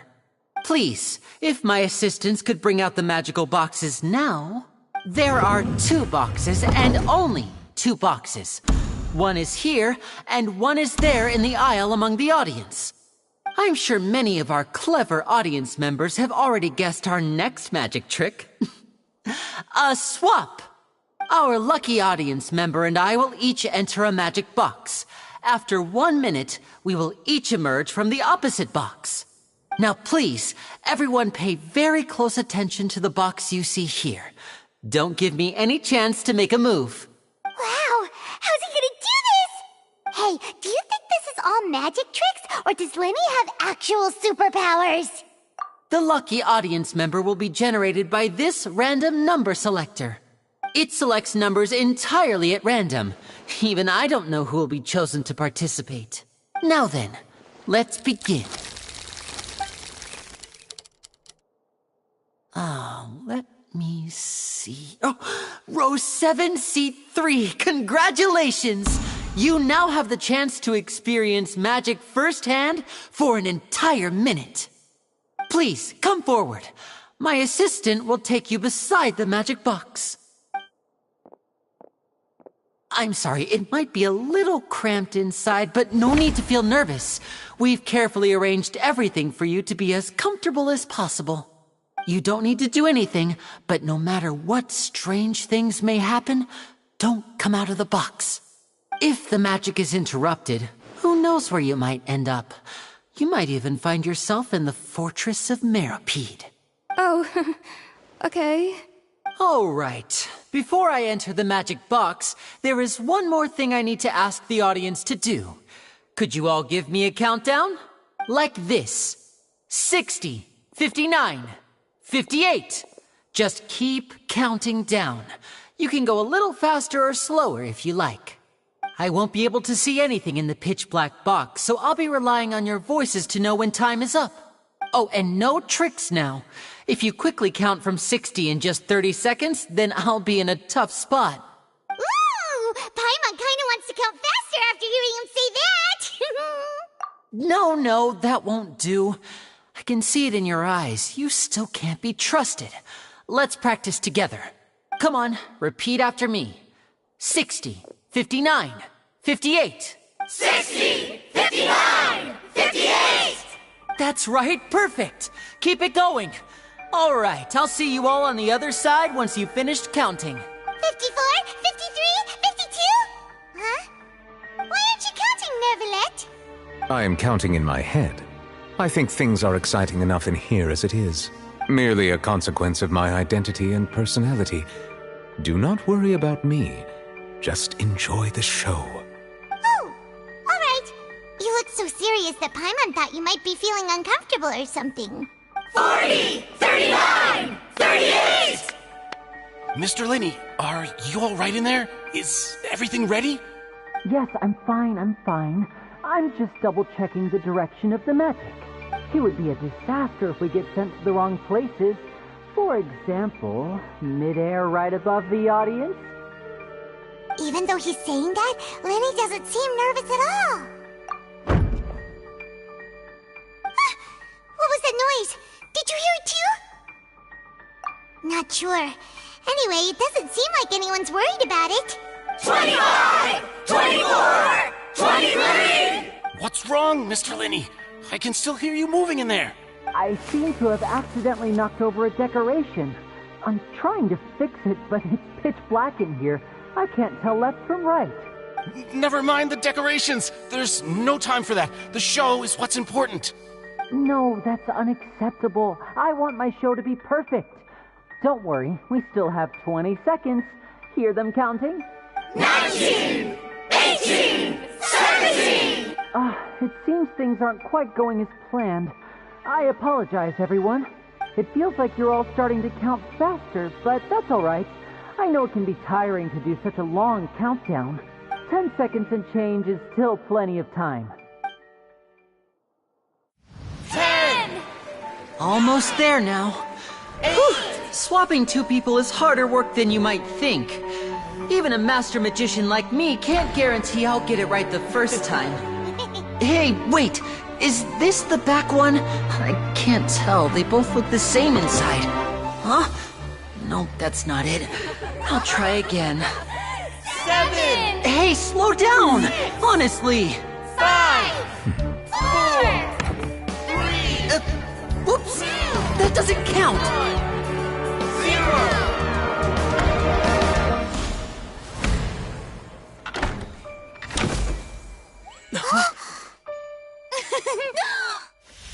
Ta-da!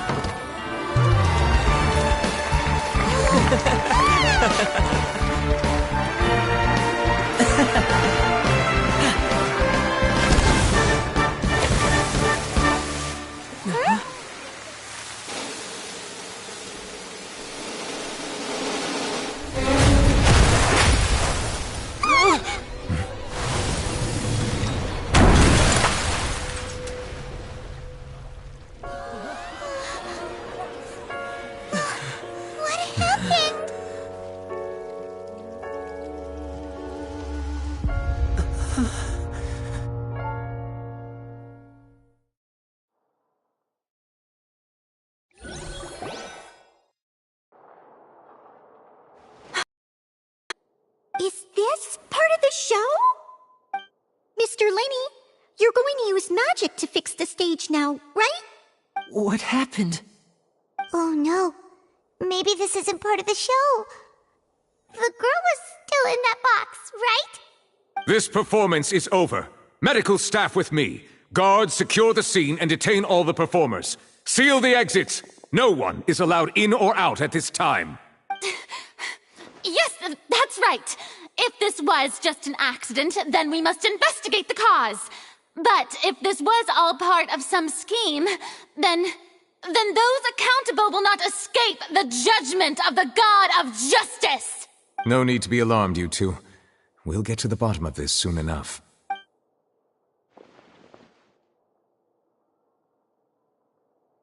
Unfortunately, the person who is in the magic box has been pronounced dead.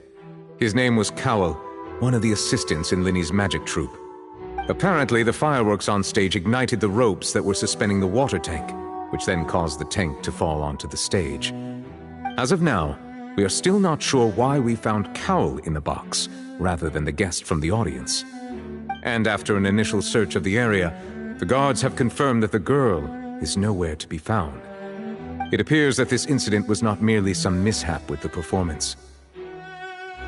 And there are many indications that it is connected with the case of the serial disappearances of young women. The serial disappearances case? That's the case that Charlotte mentioned before.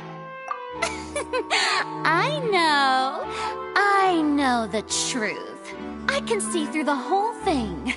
Really, using such a shallow and obvious mystery as his finale. Did he really underestimate us that badly? I say that our powerful magician, Mr. Linny, is now the prime suspect for the serial disappearances case. Huh? Why me? This whole thing was an accident. Oh, this all occurred during your magic show, did it not? The missing girl disappeared after being chosen, did she not? The deceased is one of your assistants, is he not? Now that I think about it, that That whole speech about magicians making things disappear was nothing more than a provocation, a bald-faced challenge. That can't be right! How can Lenny do this? He was in the box on the stage the entire time! We can even hear his voice! Besides, before the show, he told us that he would like to catch the criminal behind the disappearances! He couldn't possibly mean catching himself! Save discussion for a later time, please. Lady Farina, may I assume that your comments just now constitute an accusation against Mr. Linney and his associates, and that you are pressing charges? Huh? I just think that he... Well, I think it might be a little early to talk about formally pressing charges. But what Lady Farina said just now makes perfect sense. Looks like she's gonna personally deliver justice. A kidnapping and murder carried out under the cover of a magic show. Lady Farina said it all. I mean, of course, my dear people. But what excites me even more than the obvious truth before our eyes is the opponent I'll be facing. That's right. I mean you, Traveler. You'll support Lenny, won't you? After all, he was the one who helped you the first time we met. Then there's no problem at all. You know, the Traveler and I already had a duel the first time we met. But with Lenny's help, our little duel ended in a draw. But draws really are the most boring possible outcome. So, no more draws. Between the two of us, there must be a clear winner and loser. And what better place to hold such a riveting showdown and decide the true victor than here, on the grandest of stages, the Opera Epiclese. Huh? It wasn't a draw. She obviously lost last time. I understand. Charges have now been pressed, and as such, a trial is in order. Well, Traveler, seems Lady Farina has set you in her sights. But putting her dramatic rhetoric aside for a moment, I would like to ask you, are you willing to act as Mr. Linney's attorney and defend him in this case? Very well. The trial will be held a day from now in the Opera House. Both sides may investigate the scene to build their cases and search for the truth. Linney and his troupe are all potential suspects and shall remain within the Opera House. The audience may begin to leave in an orderly fashion once they have been cleared by the guards. A day isn't that long. Let's see what kind of case this big-shot outlander can build in such a short amount of time. I'm really quite looking forward to hearing it.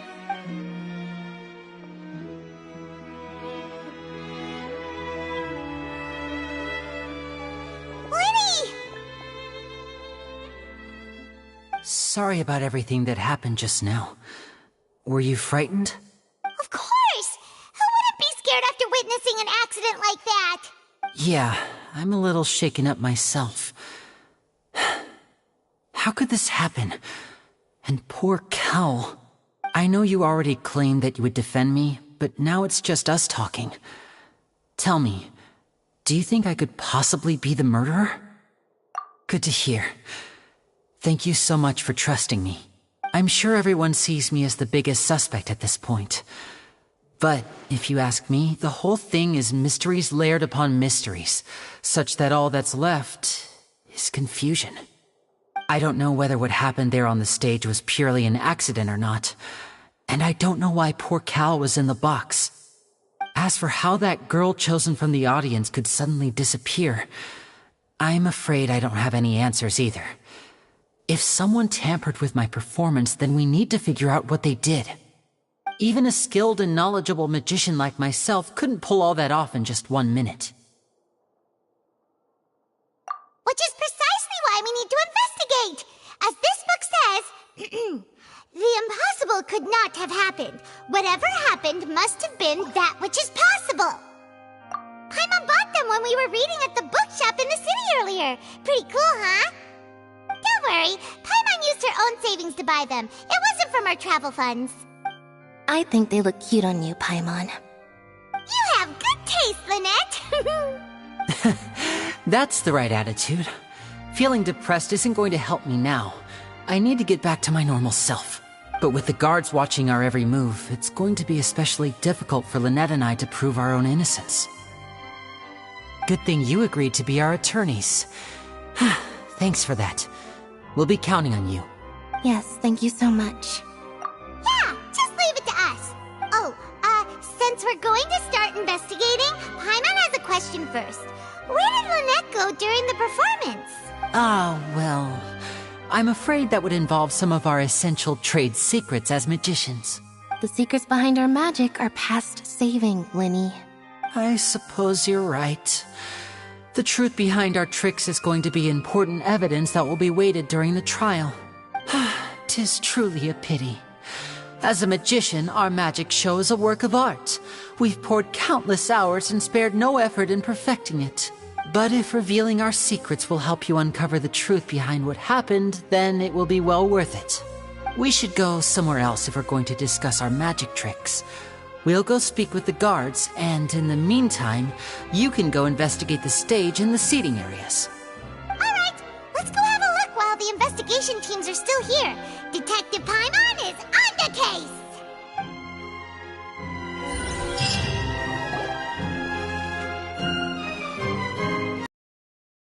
How's the investigation going? I see.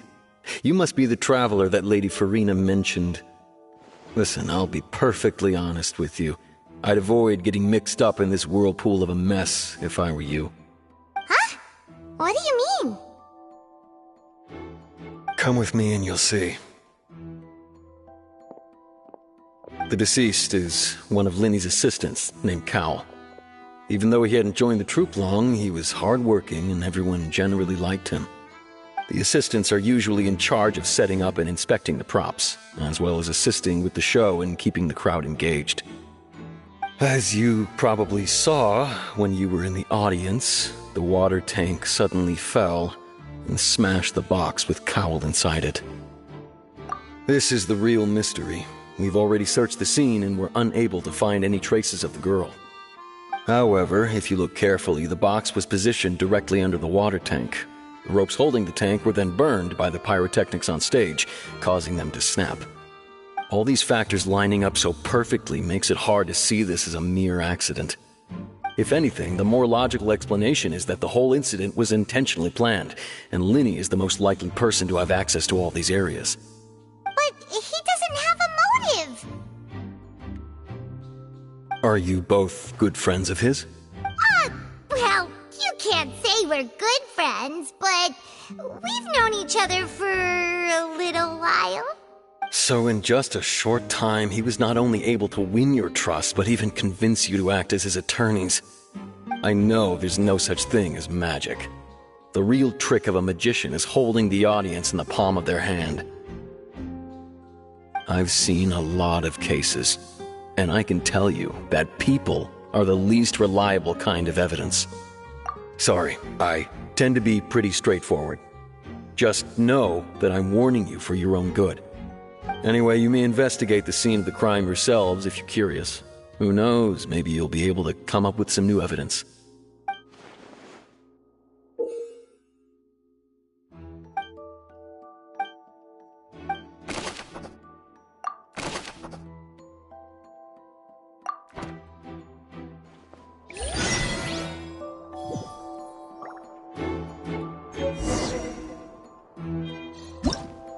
Whoever the murderer was, why would it be...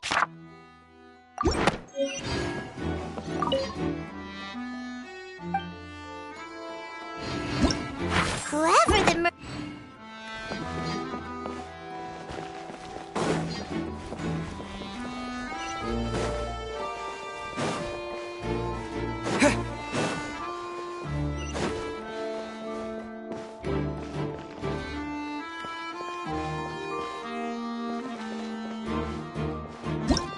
Whoever the murderer was, they must have made preparations well beforehand.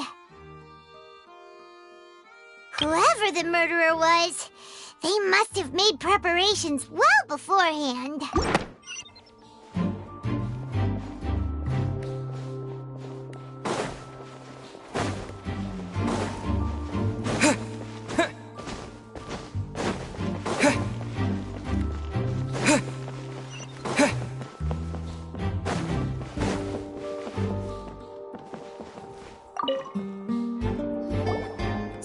is the rope that broke and caused the water tank to fall. The rope looks pretty durable.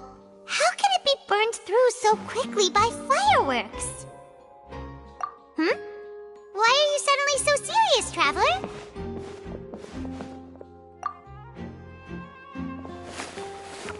Whoa! Look! This bit is made from different material!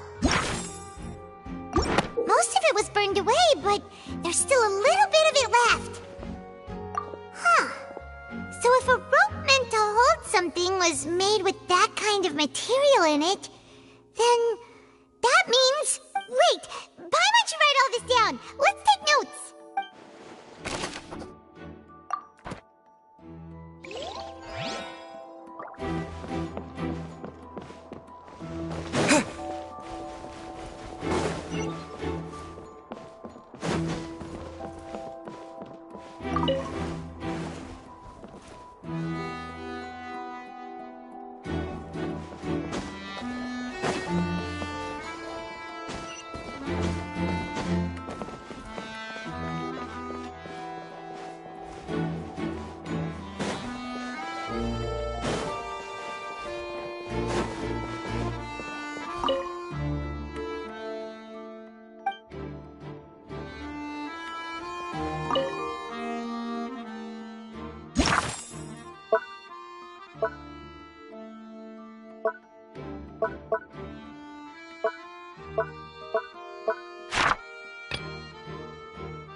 I see that you're investigating the area. Well, it just so happens that I'm interested too. If you find any new and interesting leads, be sure to share them with me, alright? We don't have too many thoughts yet.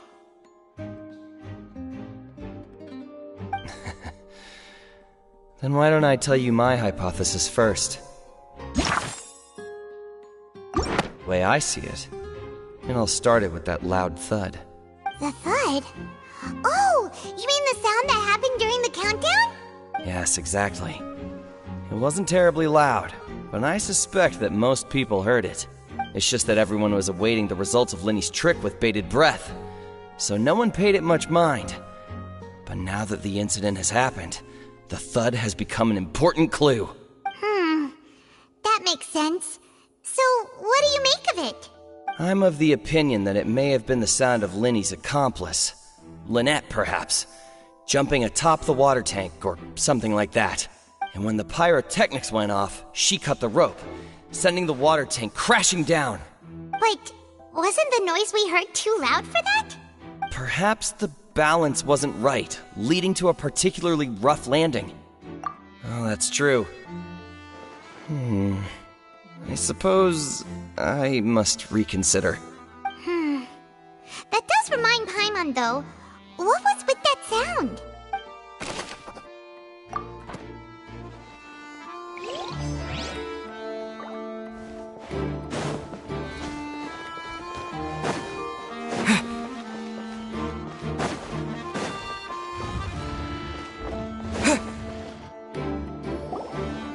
Hey, you!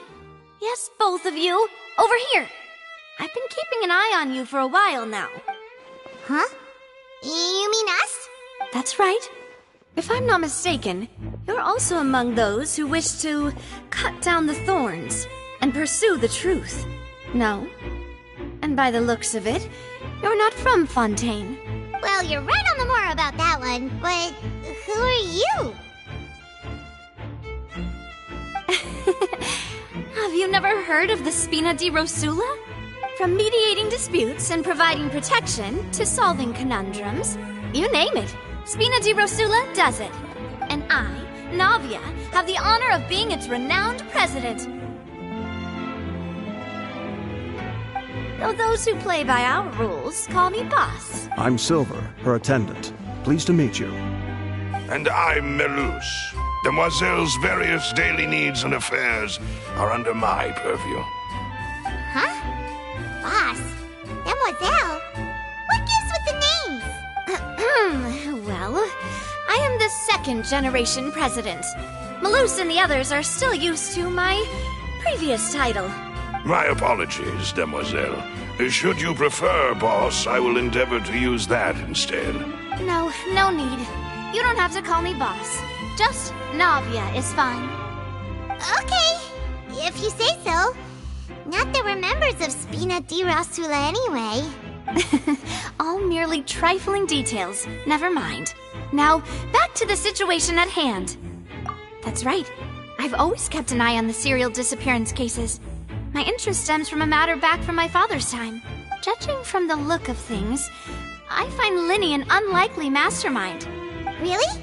We think so too! That's why we're looking for clues now. But how did you come to that conclusion? Intuition, naturally. My unparalleled intuition.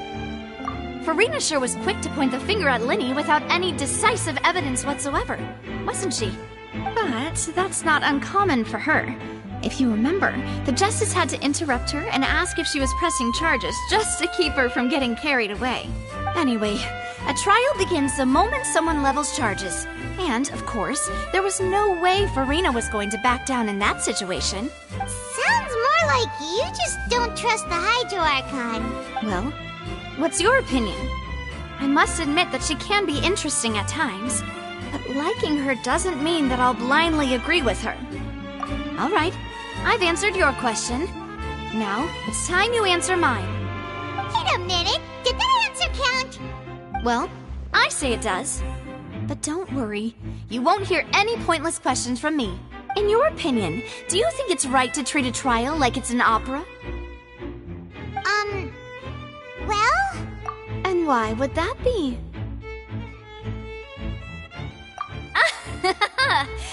See, Silver and Malus? I told you they'd be different. Most astute of you, demoiselle. I too think that the Traveler's response was most excellent.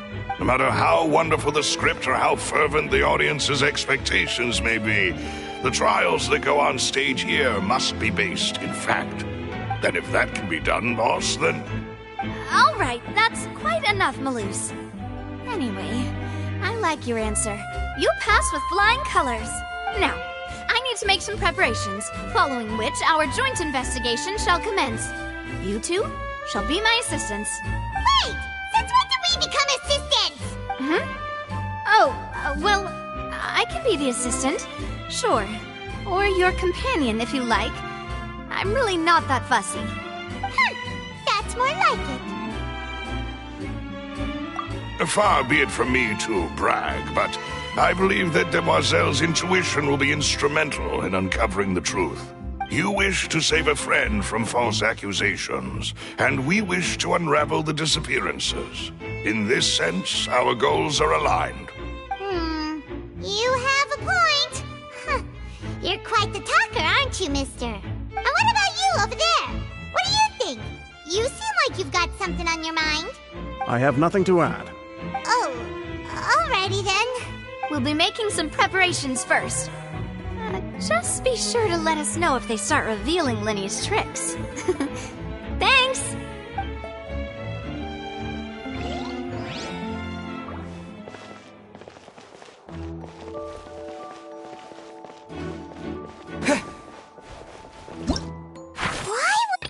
We all heard that noise, didn't we? Whoever the murderer was, they must have made preparations well beforehand.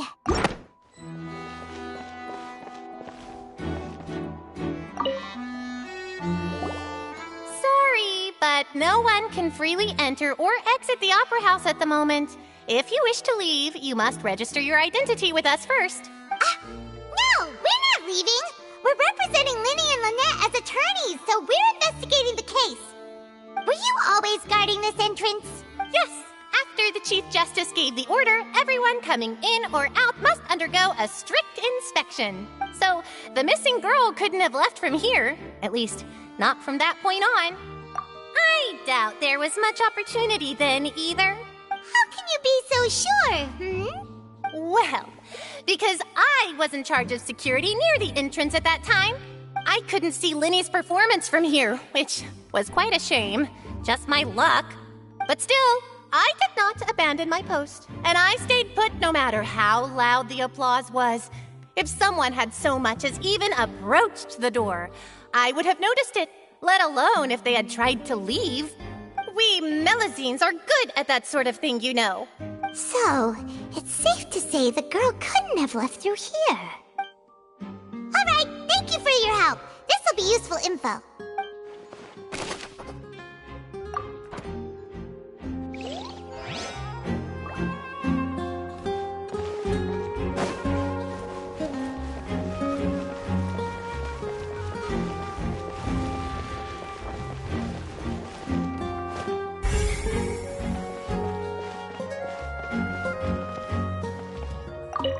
Linny's still talking to the guards. It seems he'll have a lot of explaining to do. I think someone will be assigned to monitor us later, but that's alright.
Oh, this location has also been cordoned off because the magic troupe members are currently considered prime suspects. The investigation team is still collecting evidence. The seats were all booked in advance, so we were able to deduce the missing woman's identity by checking the guest list. Sure, it's not like this is confidential information. We will publish it later anyway when we petition the public to help us find the missing person. Her name is Halsey. She's a painter from Fontaine who's made a bit of a name for herself. Apparently, she wasn't a regular at the Opera House, but she'd been feeling some pressure with her work lately, which made her decide to come see the magic show. The magic troupe members all claim not to know her. We have looked into her social connections. It seems that she has no personal grievances or conflicts of interest with the suspects. Simply put, she wasn't related to the magic troupe at all, which matches the features of the previous serial disappearances. Were the victims of previous cases also chosen at random? That's how it seems to us, in any case. Apart from the fact that they were all young women of around the same age range, there really weren't any other connections between them. Okay then. No need to be so formal. If you do happen to see the missing girl, please be sure to contact us. It is of utmost importance that we get to the bottom of these disappearances.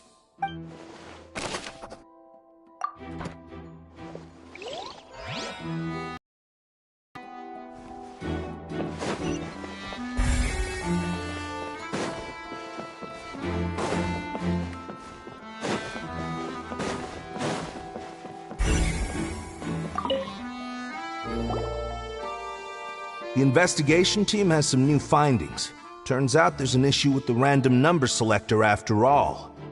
See, I told you. What if the machine picked some big guy's seat? You think the murderer would have still made his move then? Sorry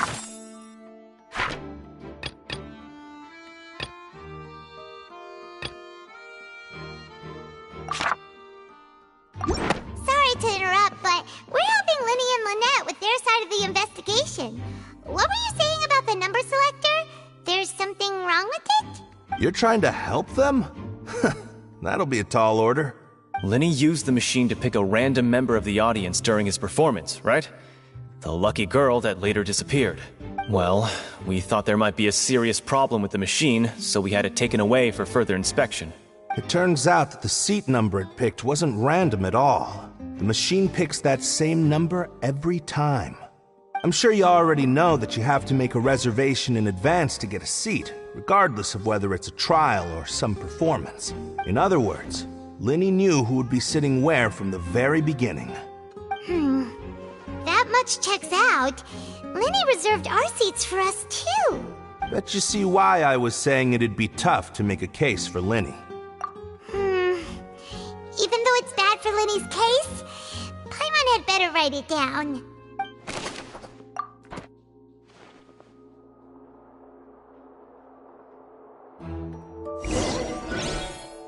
We've checked everything of note here at the performance venue. Paimon wonders how Linny's discussion with the guards is going. Let's go see, shall we? Ooh, things are getting interesting, huh? We're about to see how magic is made. Understood. Then I will be going with you. Just so you're aware, I will be monitoring your actions and making notes as necessary. Very good. Thanks for being so agreeable. I'd pull a rose out of my hat as a gift for you if I could. You may spare the pleasantries. I'm just doing my job. You've arrived. Who's this? Me?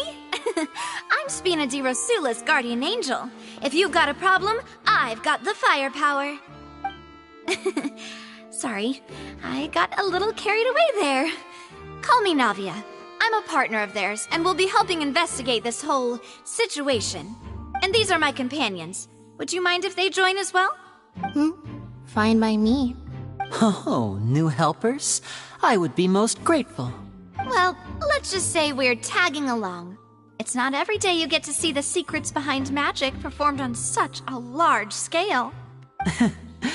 I appreciate your kind interest. Come with me. We'll be heading below stage. Huh? Below stage? Yes, a world of secrets is hidden beneath this magic box, prepared specifically for this switcheroo trick. But before I reveal everything, you should have a look first. Notice anything strange here?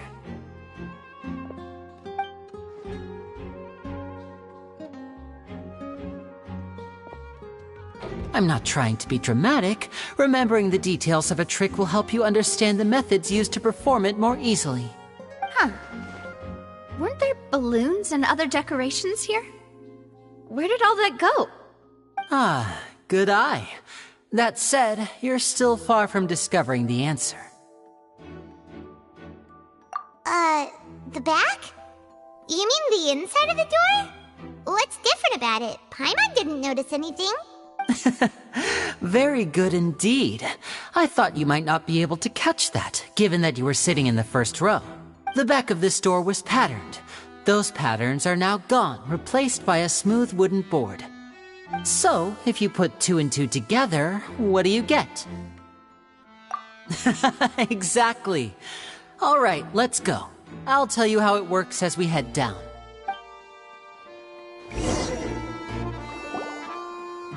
Oh, so there was a passageway under the magic box! I knew you'd figure out most of it as soon as you saw this place. The 2 magic boxes are positioned right above the 2 entrances of the tunnel. See this flatbed trolley?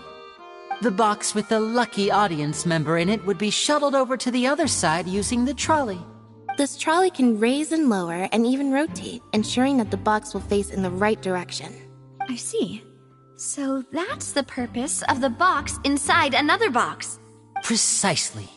The inner box would descend after the audience member was put inside and be moved along the trolley, all while the outer box would remain on stage as if nothing had ever changed. So that's how you did it! Once the box was lowered, the trolley would store some energy through this device here, with which it would complete the rest of the steps. The audience member would only be able to feel some slight movements in the dark, and by the time she walked out, she would already be back on stage. Right!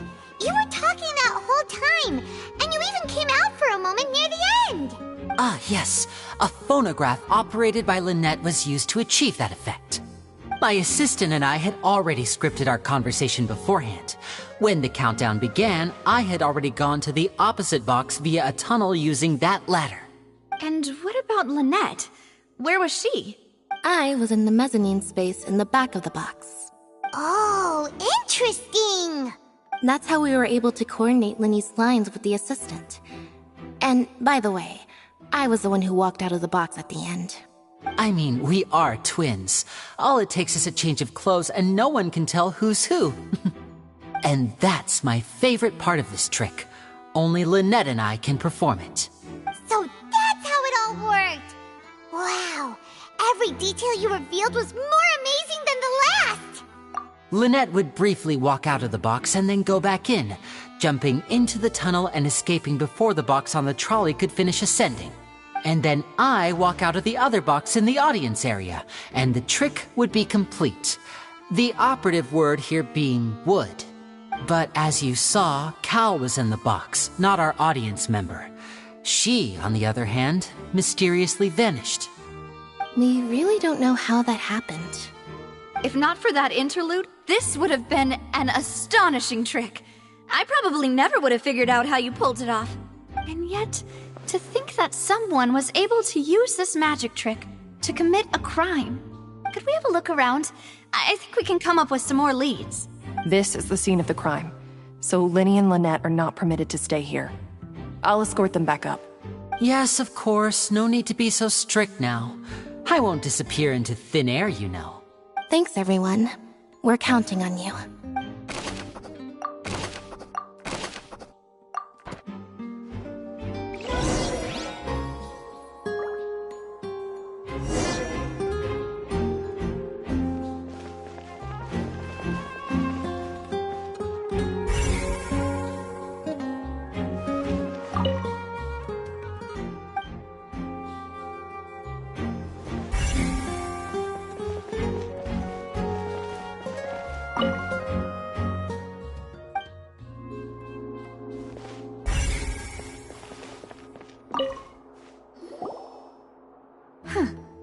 What's this? Looks like a hook tied to the end of a rope. Huh? There's all kinds of odds and ends here. Perhaps it was a prop for a different trick. But why would it have been left here? Whatever it is, let's make a note of it first.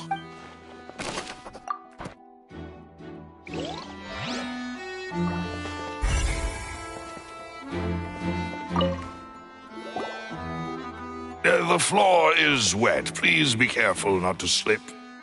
Speaking of which, why would there be water here? Oh, Paimon knows! It's one of those tricks where you pour water into a jug and then flip the jug over only for the water to disappear. And here's a broken vase. Huh. Did the trolley knock it down while moving? That can't be. The trolley moves along tracks from start to finish. It couldn't have hit the vase at this distance. Let's note this down too and think about it later.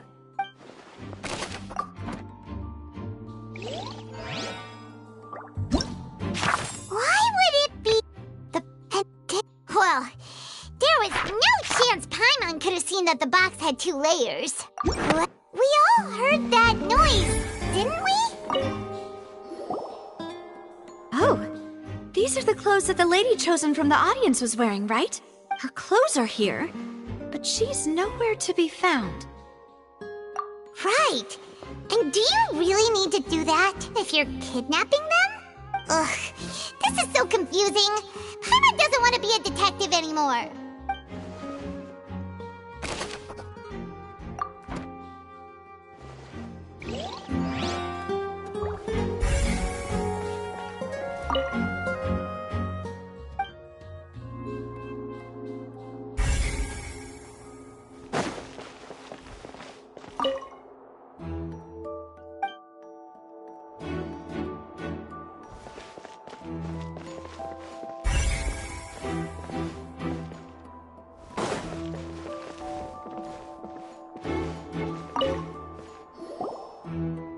What is this place? It seems someone could fit through here. Huh. Could this have been the suspect's escape route? Alone, perhaps. But if they had to pull another person with them, the space would be too narrow. But there are no other ways in or out of here. Oh, you're right! Let Paimon ride write that down.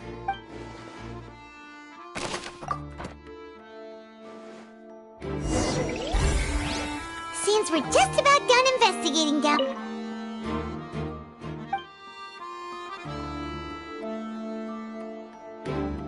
Yes, let's head back up.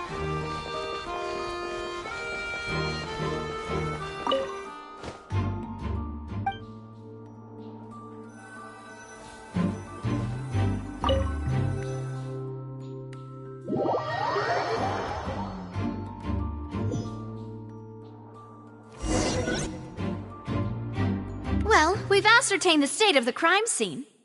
Let's find a place to sort out our findings once Malus returns. Seems to me that there are several things that don't add up here. Apologies for the wait, demoiselle. So, what did the guards say? Did the criminal escape through the vent? They believe the odds of that are very low, since the vent leads to the Opera House's basement. The guards have checked the area carefully. No one left through the basement during the performance or after the incident, and no one was found hiding there. So the tunnels become like a secret chamber then! You know, like the kind you usually see in novels! The plot thickens. Halsey's disappearance and Cowell's death are both quite inexplicable. No wonder Farina was so confident in her accusation. All the current evidence points toward Linny and Lynette.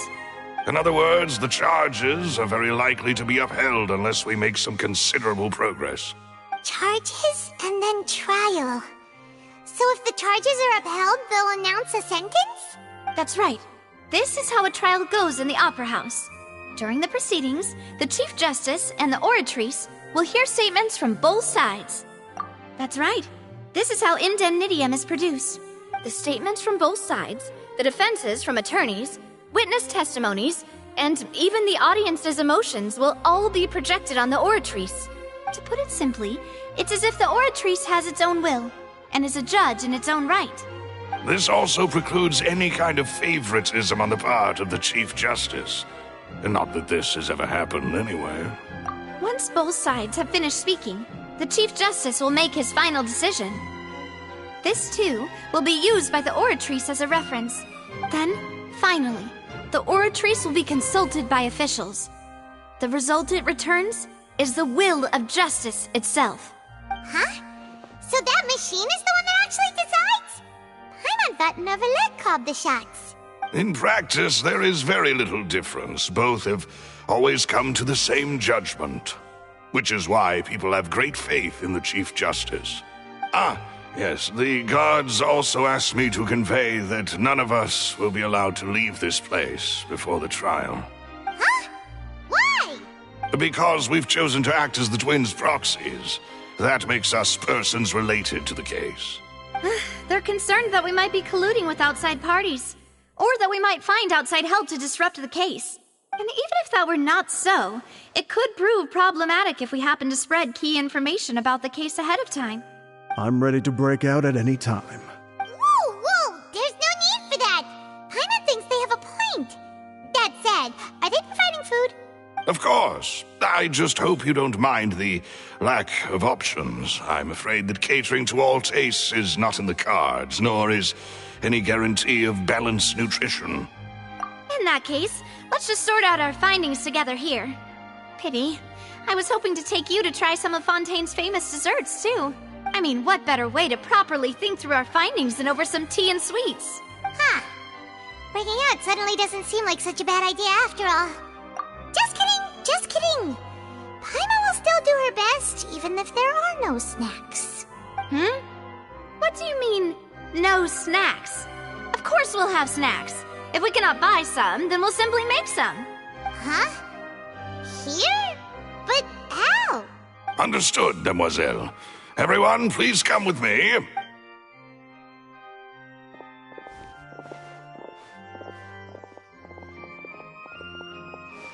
Wait, you're carrying a portable stove with you? Yes, I must be prepared to meet the demoiselle's baking needs whenever the fancy strikes her. I have eggs, sugar, and almonds at the ready. Good work, you two. Then I'll get to it. Please sit tight for a moment. You'll get to taste my awesome snacks soon enough. These three are quite the interesting group.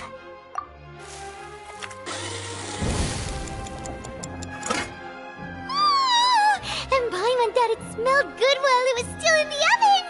Oh, it's even better now. Paimon can't stop drooling. From the way you had these two guys carrying all that stuff around, Paimon thought you'd have them do more during the baking process. But you ended up doing the entire thing by yourself! Beating the egg whites, grinding almonds, everything! I was applauding. And I was giving encouraging smiles. Paimon was just thinking, aren't you worried about getting your fancy dress dirty beating egg whites and baking like this? Well, I don't think it's carved in stone anywhere that fancy ladies can only read books, sip tea, ride horses, and play the piano. I just really enjoy making snacks. Don't underestimate beating egg whites, by the way. It's a real arm workout. You also need to beat them to just the right consistency, or your macarons will crack. Anyway, give these a try, fresh out of the oven. There's 3 for each of us.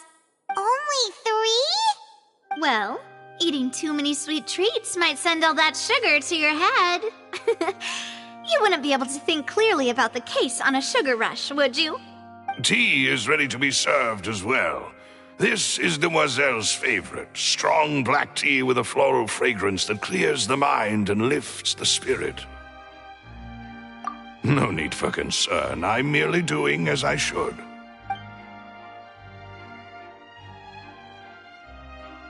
All right then. Down to business. As Paimon mentioned previously, the tunnel seems to be something of a secret chamber. However, we can assume that Linny and Lynette were not alone within it. Some criminal also occupied its sealed confines. The magician twins could have committed the crimes, of course, but they lack any logical motive. Exactly! Why would they do such a thing right when everyone was watching? The flower vase and the thud we heard during the performance could indicate some altercation between Halsey and the criminal in the tunnel, resulting in the shattering of the vase, the discarding of her clothes, and her abduction. Perhaps the criminal thought that since she was chosen from the crowd, she would be too easy to identify if she was still wearing the same clothes. Paimon thinks that makes sense, but the real trouble is... True. None of the clues we found thus far support the existence of this third person. But the only people left to consider are both technically victims, whether it's the missing girl, Halsey, or poor Cowell. Huh. Could Halsey have secretly made modifications to the magic props in order to murder Cowell before making her escape? That's right. And even if she had tampered with the setup, she would need to understand the entire trick to pull it off. Nor does she have any motive. The guards said that she has never had any dealings with the magic troop's members. Were we not thorough enough in our search? From the sound of things, this is turning into an impossible case. Your macarons are amazing, though, Navia. They smell great! They're nice and crisp and super sweet. They are my specialty, after all. And I see you've already had 5 of them. What? 5? Oh, that can't be right. Paimon only counted 3, honest! Please don't worry about it. At my age, a few less sweets might actually be a good thing. No. Being greedy is one thing, but Paimon knows how to count. Besides, Paimon knows that if she ate too many, then others wouldn't have enough. Wait, even you don't believe Paimon? How could you? If Paimon ate those 2 extra macarons, then may they turn into stone in her stomach! All right, we get it. Well, I suppose one of us might have gotten too engrossed in our chat and eaten them by mistake. No big deal. Maloose, set up the stove again, if you would. Huh? What are you doing? Making sure everyone gets 3 macarons, of course. Exactly. We don't want to trouble you. As you wish, Demoiselle. And I have the egg, sugar, and almonds. Well, this really is your hobby, huh?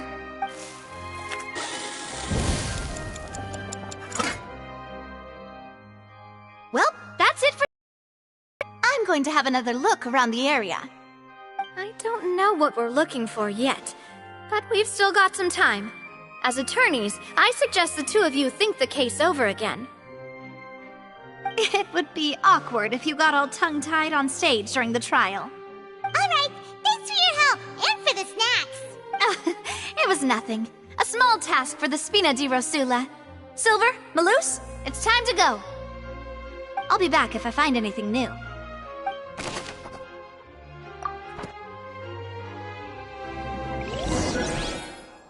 Alright, it's time to put our heads together. We've got to get our defense ready for the trial. Oh, it's probably gonna be a long and difficult case. There's no point in worrying about that now. We just need to prepare. Here!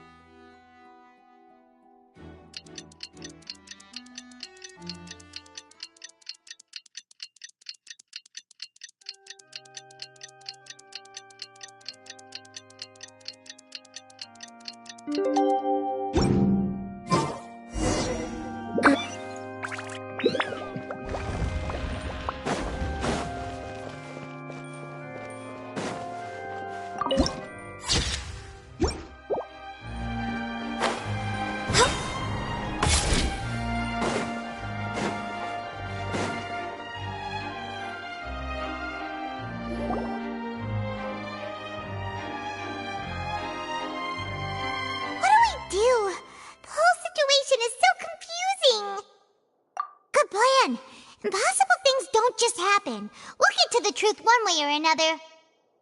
Just relax. Even if everyone else suspects Lenny and Lynette, at least we will be supporting them from the stands. Besides, I doubt Farina understands any more about what happened than we do. Thanks, Navia. Well, we'll be going then. Best of luck to you.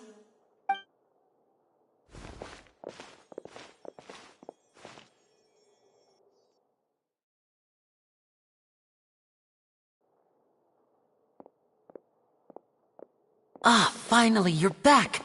Well, how did your investigation go? To be honest, you might be disappointed. No. We're already very grateful that you were willing to help. Well now, don't you all look disappointed. Don't tell me that your investigation came up empty-handed. That was to be expected, of course. The guilty can never produce proof of their innocence. But don't let that stop you. I shall be terribly disappointed should you, my most anticipated foe, concede so easily. Since both parties are present, I declare that the trial regarding the magic show incident is now in session. Firstly, in order for the audience to understand the causes and results of the incident, could we please have Mr. Linney explain the trick? Yes, of course. I will explain while Lynette demonstrates on stage. All the necessary items have been prepared.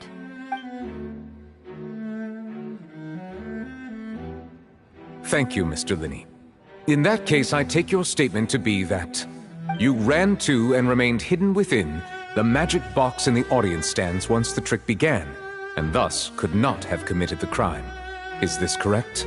Yes, that's correct, Your Honor. In that case, I call upon the prosecution. Lady Farina, do you wish to refute his statement in any way? Why, of course I do.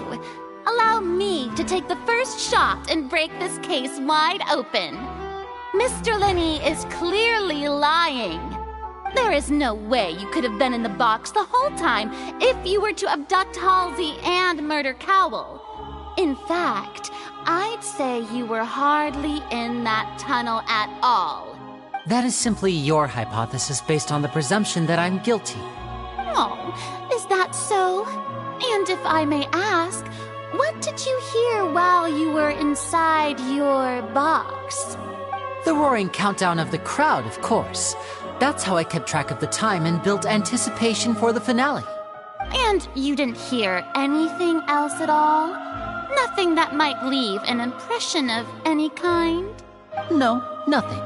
I see. But when the count reached 30 seconds or so, there was a thud. One so loud that I believe practically everyone heard it. Huh? Hey,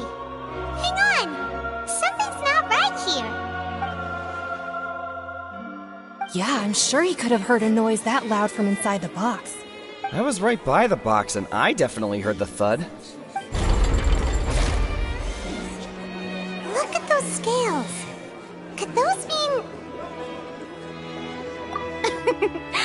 Well then, ladies and gentlemen, allow me to use the words of the magician himself. You never know what can happen in the blink of an eye.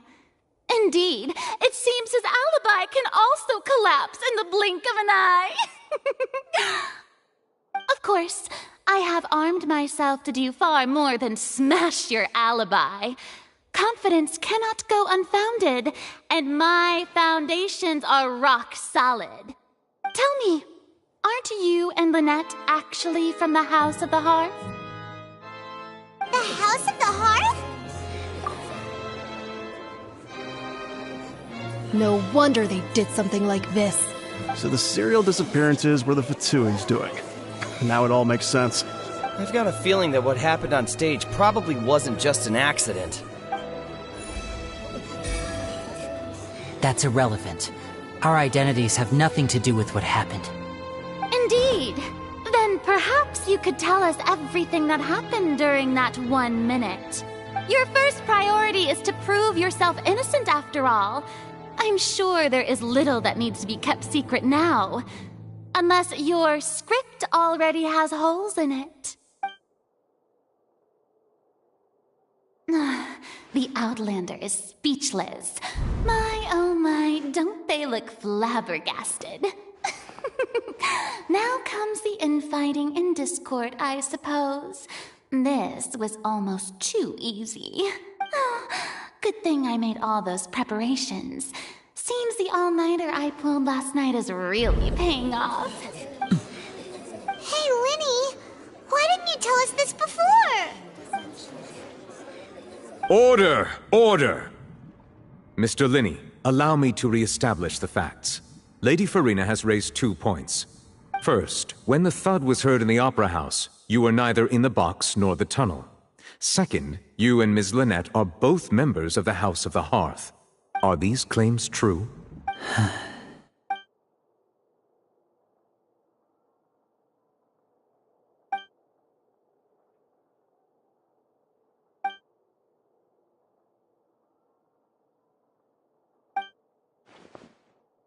Please answer my question, Mr. Linney. I'm sorry. Yes, they're true, Your Honor. I knew it! Well, that's it. We might as well move on to the sentencing already. What should we do now? Granted. In that case, what is your request? Is that really necessary? They're already as good as guilty. The defendant deceived their own attorneys. What is there left to discuss? Order! Order, I say! Your request is reasonable, and we shall adjourn. This trial will reconvene in 1 hour. So you would stick to Mr. Linney's defense even after knowing what you do now? You certainly have more professionalism than I thought. In that case, my dear audience, let's allow the joy of victory to steep for a little while longer.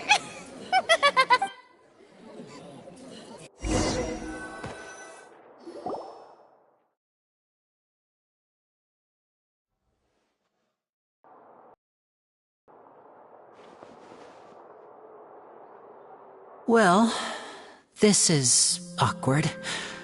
I didn't think the Hydro Archon would dig all that up. I'm sorry, Traveler and Paimon. Yeah, sorry. Paimon doesn't know where to start. We trusted you two. We based our entire reasoning on the assumption that you weren't bad guys. Not to set the wrong tone or anything, but Paimon's really mad! I'm very sorry. I know you're angry, and reasonably so, but please, let me explain. I know you've clashed with the Fatui several times before. I wouldn't be surprised if just hearing the word is enough to make you upset. But our organization is very, very large, and the Harbingers have very different personalities and goals. Right now, we want to save people. As many as we can. That's right. I'm sure we're on the same page when it comes to this nation and the disaster that its people might face. I knew if it weren't for our respective identities, we could become good friends. That's why I didn't wish to flat out lie to you, but chose to hide some details instead. The truth is very important, but being completely transparent about everything would see us spending more effort than we need to. Right. So, you be the judge. Heck, if I were you, I fear that I'd even struggle to trust me at this point. You met a Fatus who works as a magician, a trickster by trade. All by coincidence, too. But still, I'm asking you to trust me. I am no criminal.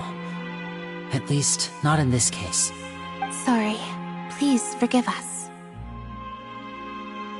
Well, you both say that, but... Right. Let's hear your answer first, and no lies now! Of course. I'll answer any question you ask. We've been trying to find out how the Oratrice operates. We want to know why it has consciousness. Why can it deliver sentences accurately? During our investigations, we learned that the machine's core is beneath it. From that moment on, Lynette and I have been designing this box swap trick, with the objective of getting close to the core. Is that why you needed a whole minute? That's right. In truth, the audience would take about 75 seconds to count down from 60, while I would only need 15 to get to the opposite box. So, after jumping into the tunnel, I accessed the Opera House basement via the vent, and went to investigate the room in which the core is stored. That air vent was created during the construction of the tunnel specifically to execute this step. Well, nothing. As soon as I reached that room and was about to investigate, I heard someone's voice. Which should have been impossible, of course. I was quite certain that I was the only one in the room. That voice seemed to recognize me and tried to speak to me. I chose to err on the side of caution and retreated the way I came. On the way back, I saw the broken vase and the clothes on the ground, but the countdown was almost finished, so there wasn't time to give it any thought. After that, the homicide occurred just as you saw. Well, that explains why you didn't hear the thud. Because of that prophecy I told you about, of course. We must know all we can about this nation's secrets in order to deal with that prophesized crisis. That's the only way we can save everyone. So, there you have it. The whole truth. I swear, I didn't hide anything from you this time. It was never my wish to proceed under this cloud of mistrust either. But, like I said earlier, you can be the judge. If you want to leave because you don't trust the Fatui, there's nothing I can do to stop you. Well, Traveler, you decide. Paimon will follow your lead however you choose. Okay, thank you. Thanks for giving us a chance. The current problem is that the scales are tipped pretty badly against you two. If we want to refute the Hydro Archon's accusations, we're gonna need a seriously watertight defense. Huh? Oh, Paimon thinks she gets what you mean.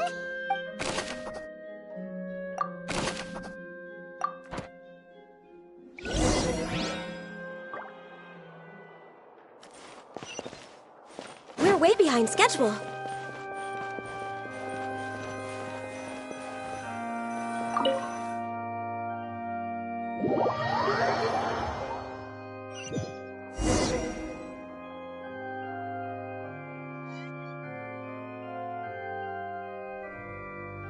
Both parties have returned to their positions. Let us continue the trial. When last we left off, Mr. Linney acknowledged the new evidence presented by Lady Farina as fact.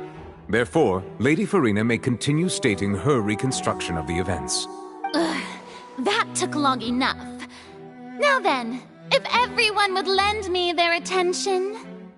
At this stage, let's revisit that scene from Linney's perspective.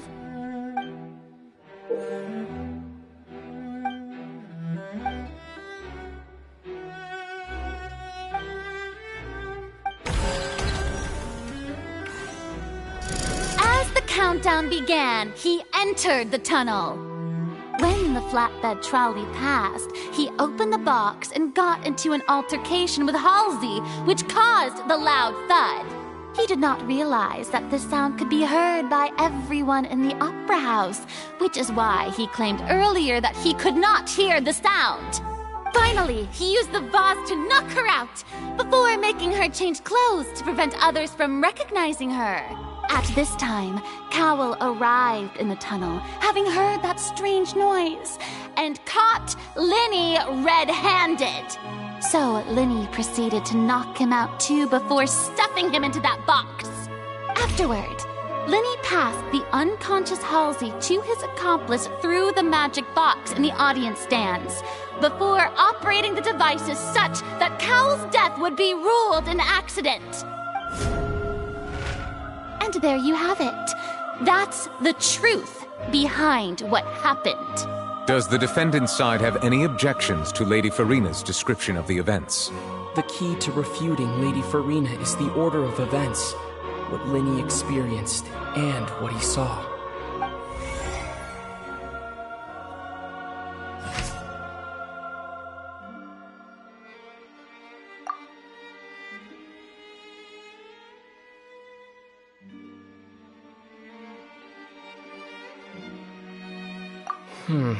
Seems this won't produce a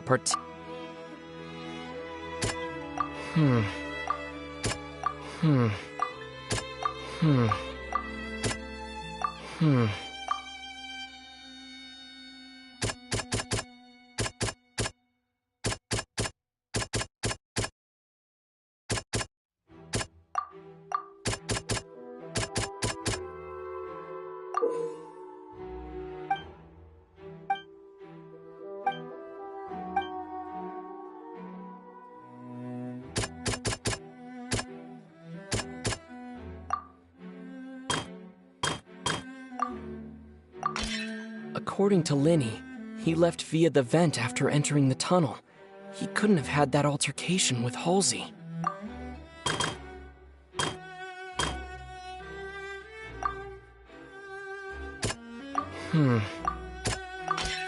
Linny went to the room that contains the Oratrice's core.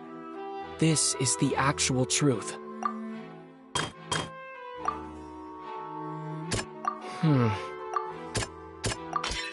Linny did not take part in the underground altercation. He only witnessed traces of the aftermath. When the countdown started, Linny did indeed go into the tunnel. But he immediately used a vent to access the Opera House basement, which is where the underground core of the Oratrice is stored. Once he reached that area, he heard a voice in what should have been an empty room. Since he felt something was amiss, he returned immediately. The crime scene had finally, he reached the...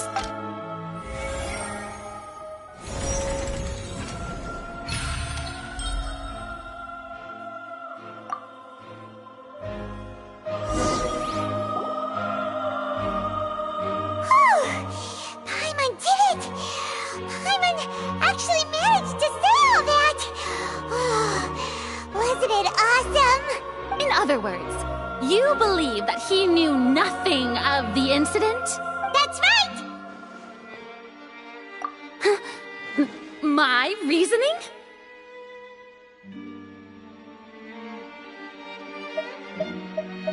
If that's the case, then if Cowell hadn't entered the tunnel, who was the entire setup meant to kill? Assuming that what you say is true, Linny only needed to kidnap the young girl to cause a new disappearance case. What would the point of killing someone on stage be? Oh, they have a point. That's right, you tell him! And that's why they're partners of mine. They've managed to turn things around. Oh, well, your denial is very strident, I'll give you that. But what proof do you have to back your claims? Of course I do. If he had been in the magic box the whole time, how could he have not heard that sound? Why do you ask? You're saying that he wasn't?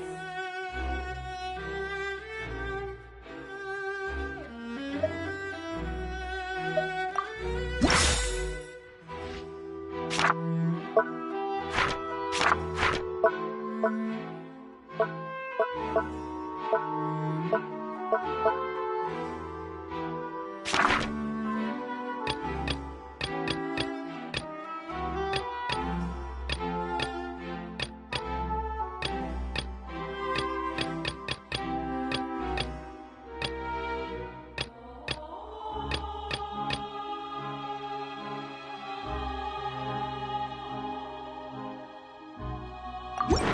you sure we don't need to give this more thought?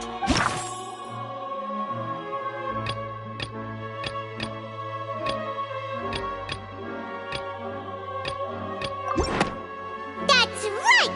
Linny wasn't in the box or in the tunnel. That's why he didn't hear anything strange during the performance. This means that when the crime happened, Linny had already entered the basement via the vent. The same clue you used to disprove his alibi has now become the best proof! How do you like that? Well played. To think you'd use such logic. Well then, if it wasn't Linny who committed the crimes, then who was it?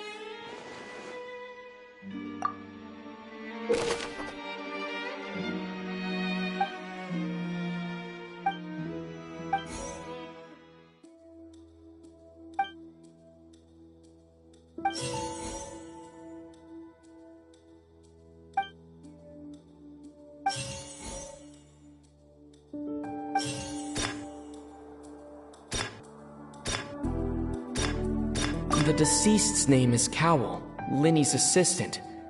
He would have been able to tamper with the equipment. Halsey is the missing person and an ordinary audience member. Or did she have her own scheme all along? Could there have been a third person involved? Is that really a possibility?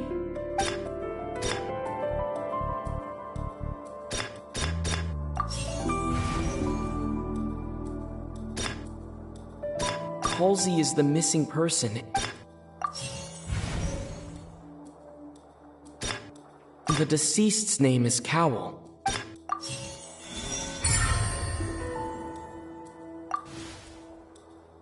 Huh? That can't be right. Are you serious? The killer was, in fact, Cowell, the deceased! Oh, is that so? How interesting! Let's hear your reasoning then. What I must do next is recreate the truth.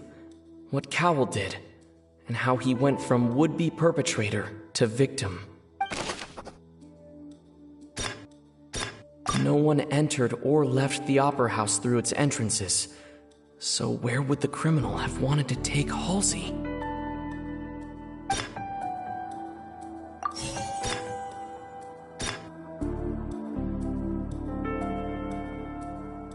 The deceased's name is Cowell, Linny's... The sound we heard may have come from a clash between the missing Halsey and the criminal. It would have been tough for both people to fit into that vent. They would likely have bumped into Linny as well.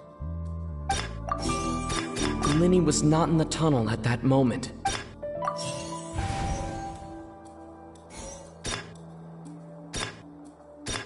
The deceased's name is Cowell. Halsey's clothing was in the tunnel. No one entered or... Linny was not in the tunnel at that moment. The deceased's name is Cowell. It would have been tough for both people to fit into that vent.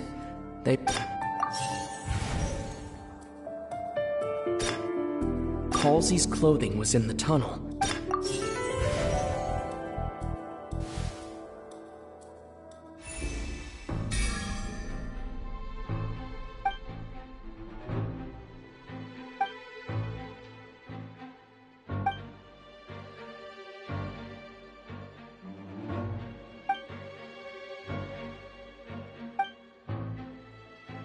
What's wrong, Traveler? Are you still having trouble figuring things out? I see how it is. So this was all just a bluff. And here I thought you had something to show for it. But it seems you're still far from the truth. Look, since we're at a dead end, why not consider a different track? Just like the trick as it transpired, the end result must have been utterly different from the magician's initial design. If only we knew how Halsey disappeared.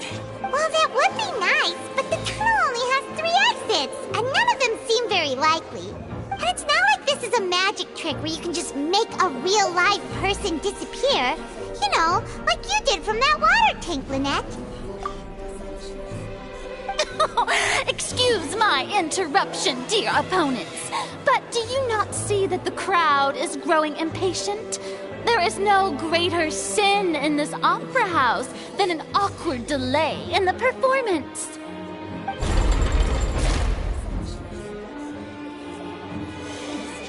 If the defense is unable to make further effective arguments, we will move on to the next stage of the trial. Linny was not in the tunnel at that moment, which gave our criminal ample time.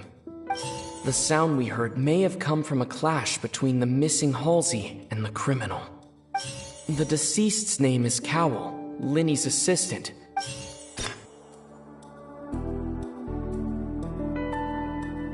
No one entered or left the opera house through its entrances.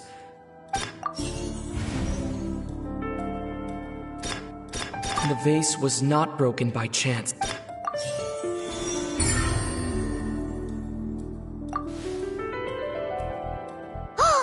Paimon gets it! It all comes together if Halsey disappeared instead of being kidnapped. Lynette escaped from the water tank, vanishing gradually and leaving only clothes behind. If there's a similar method where a person could be transformed into water... Just a moment, please. I do hope you know how preposterous you sound at the moment. How could a person ever be transformed into water? This is reality we're talking about here, not some magic trick. Must we really? I should think that of anyone. Your friend Linny already knows this truth very well. Magic tricks are ultimately just illusions and misdirection. But Halsey's disappearance is very real. We're talking about 2 completely different things. Even so, I trust the Traveler's judgment. The truth must be out there somewhere. Perhaps some new line of reasoning may open if we try to gather all the focal points that don't make sense. Since Cal was the deceased, we haven't placed much attention on him. But given that we aren't making much progress with the case, it wouldn't hurt to have a look at his belongings, would it? People really do come up with all sorts of harebrained schemes when at the end of their rope. The way I see it, your suggestion that we broaden the scope of our investigation is nothing but a tactic for stalling the trial. Nevertheless, I believe that this is a reasonable request on the part of an attorney. Since the trial does indeed appear to be at an impasse, I believe that additional evidence may help us make more progress. Guards, please step into the lounge and examine the personal effects of the deceased, Cowell.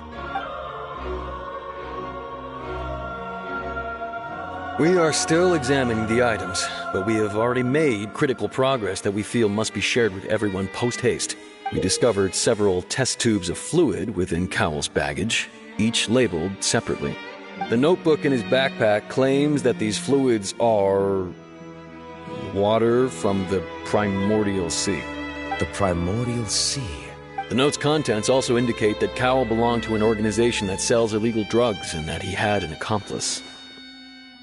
The notebook has many entries concerning safe usage of these fluids, in which the keyword dissolve appears many times.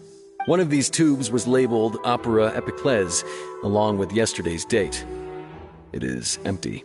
The notes also state that these dissolution properties work exclusively on people from Fontaine. It's likely that Halsey was chosen as some sort of test subject. As such, we believe that the defense's hypothesis is, in fact, supported by sufficient evidence. You gotta be kidding! People dissolving into water? Could something so ridiculous actually be true?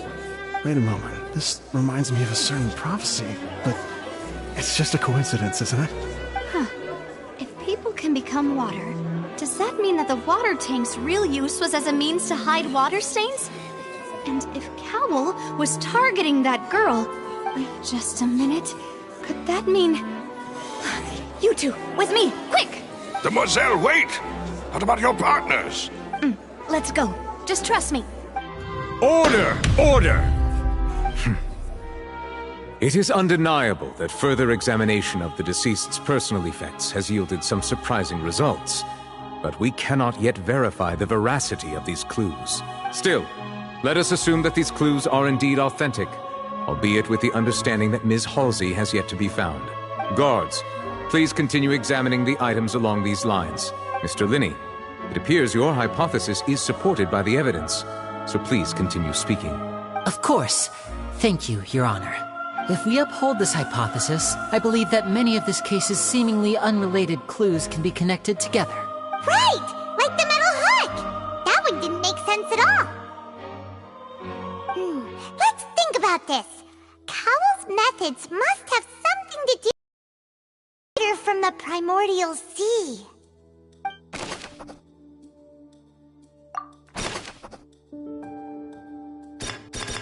The water from the primordial sea should already have been prepped before Halsey entered the magic box.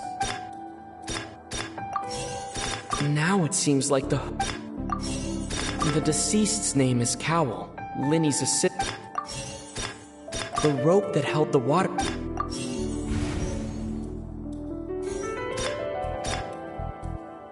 The rope that held the water tank up was lit by the fireworks and snapped. The water from the primordial sea should already have been prepped before Halsey entered the magic box. Lynette was in the magic box on stage the entire time.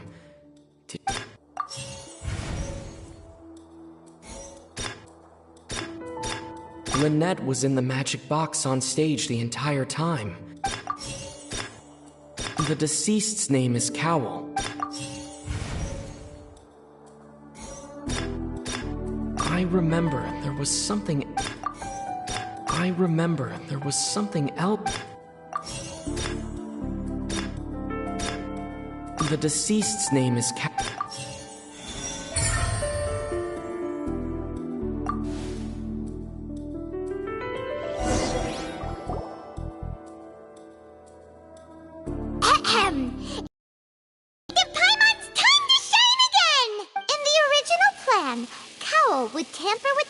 tank rope, and the number selector securing his target. When the magic box containing Halsey was lowered, the metal hook would retract gradually and pierce the balloon at the top of the box. When the balloon attached to the box popped, the water from the primordial seed inside it would pour down and dissolve Halsey. Afterward, Cowell would enter the tunnel and break the flower vase to conceal the water inside the tunnel, with the remaining evidence being covered up by the water tank on stage. But he encountered something unexpected in the tunnel, and wound up being fatally hit by the same water tank he meant to use to cover his tracks. Huh. That does make sense. That actually links together a lot of the more confusing pieces of evidence. Oh dear, what do I do? Even I think they sound convincing now. Have I falsely accused an innocent person? What a humiliation. Now, it seems like the only point of contention remaining is the exact circumstances that led to Cal's death. His notes mentioned he had an accomplice who could be related to the situation. On that note, the guards have just contacted me indicating that they uncovered new evidence. I shall now invite him on stage to share it with us. Thank you, Your Honor. We were just inspecting the luggage of the other people involved in this case, and we found an identical sample of the water from the primordial sea among Linney's personal effects. What? That can't be. Oh, I see. Well, how wonderfully comedic to have your own counterattack only to come back and wound you. Does this not clear all doubt? My dear citizens, my loyal audience, allow me to present my reasoning and bring this performance to a swift close. Linny did not need to take part in the dissolution of the having made modification, but upon his ultimately, he knocked Cowell out. Now, as my... Am I right, Mr. Linny? We've used up all the evidence we collected. There's no way for us to make a rebuttal here. Is this the end of the road?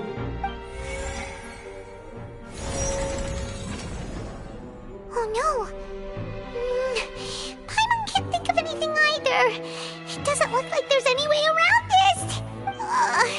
Seems using the water as new evidence was too good a move. Why did this have to happen now? I think we've all seen enough now. And we have ample witnesses to my flawless reasoning. I believe this is indeed the finale. Now then, my good, noble Chief Justice, should we not, in your view, move... Excuse me, everyone, but I must interject. Miss, I must ask you not to shout, and to respect the ongoing legal proceedings. Oh, come on. Don't be hasty. I have a good reason for interrupting, you know. Now, would anyone here like to take a little break from all this debate and see a little magic? I'll show you an amazing trick. One that can bring a young woman who has disappeared back in the flesh, right before your very eyes. Please, do the honors, Mr. Linny, if you would be so kind. What in the world is she saying? No offense, miss, but miracles like that are beyond my scope as a magician. Come on now, don't be silly. Magic is all about misdirection, isn't it? It often conceals the truth while presenting a fascinating illusion. But once everyone believes the illusion, can't magic reveal the truth to them once again? And wouldn't such a trick be the most marvelous finale to today's performance? Come on, Linny and Lynette, give it another go. Don't worry. Spina di Rosula has made the necessary arrangements on your behalf. But, as the magic makers and stars of the show, I think I should leave the final performance to you. I understand.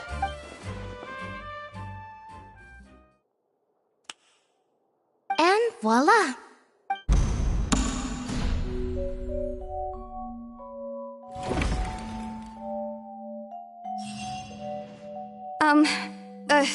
Sorry for the interruption. Wait, isn't that Halsey? So the whole thing about people dissolving wasn't true after all? To be clear, I'm only here because this person told me that if I testified, the merit of doing so would lessen my sentence. I was hiding outside this room listening to the proceedings because I was afraid that I would be the one put on trial. I was just feeling happy that no one had noticed me, and then before I knew it, she caught me. That'll teach you to underestimate us three. Where should I begin? I'm sorry. I'm the one who killed Cowell. I admit it. What? Why? Firstly, my name isn't Halsey. It's Lillian, and I'm originally from Mondstadt. I heard that Linny's show was gonna be a real thriller, but I missed the chance to buy a ticket, so I stole one. That's how I make a living. I steal stuff here and there. And I'd never been caught before. But I was noticed at the harbor a few days ago, and I barely got away. Linny was the one who caught me in the act. Hey, no wonder you look familiar. So you were the thief. Linny even mentioned that you were pretty skilled. Well, and I thought that would have been the end of it, but then the number selector chose me. He even mentioned the Fortress of Meripede. That's a prison, isn't it? So you can imagine how shocked I was. I thought he was on to me for sure. So I played along with the show while looking for an opening to flee. But then I got water poured on me for no reason, and then someone jumped into the tunnel to nab me. I wasn't going to take that lying down, so I knocked him out and stuffed him into the box. There was nowhere to run from there, though, so I had to change my clothes and hide in a box containing performance costumes. I slipped out after the first guard arrived at the scene and continued hiding inside the opera house. Can a person even hide in there? But I swear I didn't know that the water tank would fall down. Really, I swear it. Had I known that, I wouldn't have put him in the magic box. I may be a thief, but I'm no killer. Well, that makes everything pretty clear now, doesn't it? This time, we need to tell the entire story from Lily-Ann's perspective.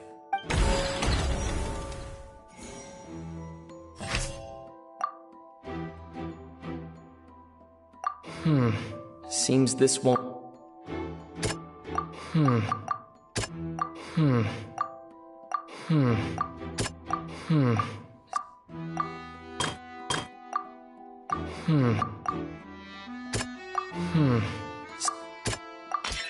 The strange sound wasn't from a fight. It was Lily-Ann's attempt to break out when she was frightened.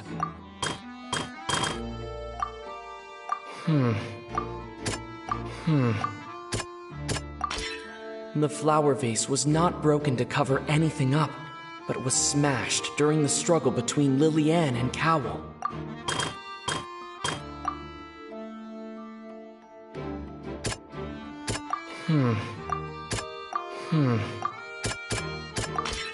Lily-Ann was afraid that she would be recognized if she left, so she changed clothes and hid. And it's Ace Detective Paimon time! Having been selected out of the blue, Lily-Ann panicked. Her panic only intensified. Hearing the commotion, Cowell leapt into the tunnel. He did not know that Lily-Ann was not from Fontaine. Mistakenly believed the two broke with no way of escape.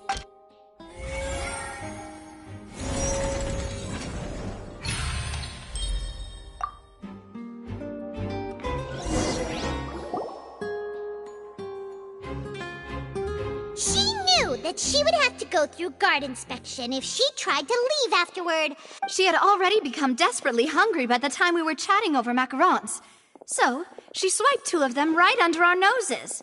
Talk about a sneaky thief. At this point, all the events that happened in the tunnel have now come to light. Ah, so that's the whole story. Bravo! Bravo! Now then, Lady Farina, do you wish to speak against the defense's statements? Please answer the question, Lady Farina. Also, if I may add, the trial has not yet ended. As such, I request that the prosecution not leave the room before the proceedings have concluded. What, are you reading my mind now? No, I have no further arguments. I admit defeat. But really, could you at least have left me with some dignity? Wow, look at that! She's like a deflated balloon now. If there are no objections, then as the Chief Justice of Fontaine, I shall once again repeat the full sequence of events. The actual perpetrator of the serial disappearances, Cowell, selected his next victim from the audience reservation list. With some modifications to the selector, he could ensure that the pre-selected young woman would be chosen. To cover up any evidence while committing the deed, Cowell thought of allowing the water tank to fall, which would conceal the water left behind after the young woman was dissolved. He also tampered with the rope suspending the water tank, using the fireworks at the end of the performance to cause the tank to drop and hide the watermarks. He poured the water from the primordial sea into a balloon during the preparation of the magic box and stuck it to the box's lid. Finally, he passed the prepared hook on a rope through the gap in the magic box's door when bringing the young woman to said box. When the magic trick officially began, the box containing the woman was lowered into the tunnel, tightening the hook rope and bursting the balloon containing the water. If all had gone to plan, the young woman would be dissolved at this time. However, Lily-Ann was not from Fontaine, and thus fled the box with a loud noise. Realizing that there was trouble, Cowell entered the tunnel and met Lily-Ann. Thinking that the waters had not yet taken effect, he decided to proceed. However, his opponent was more capable than he thought, and he was overcome, knocked unconscious, and placed into the magic box, and thus became his own final victim. Lillian, according to her own statements, then changed clothes and hid until the performance ended, before hiding in other parts of the opera house. As for Linny, he was in the underground structures within the opera house, and was thus ignorant of these happenings. From this reconstruction of events, we can conclude that Linny, the accused, is in fact innocent. While there is much in Linny and Lillian's conduct that should still be investigated separately, this case, at least, can be handed over to the Oratrice to make the final decision.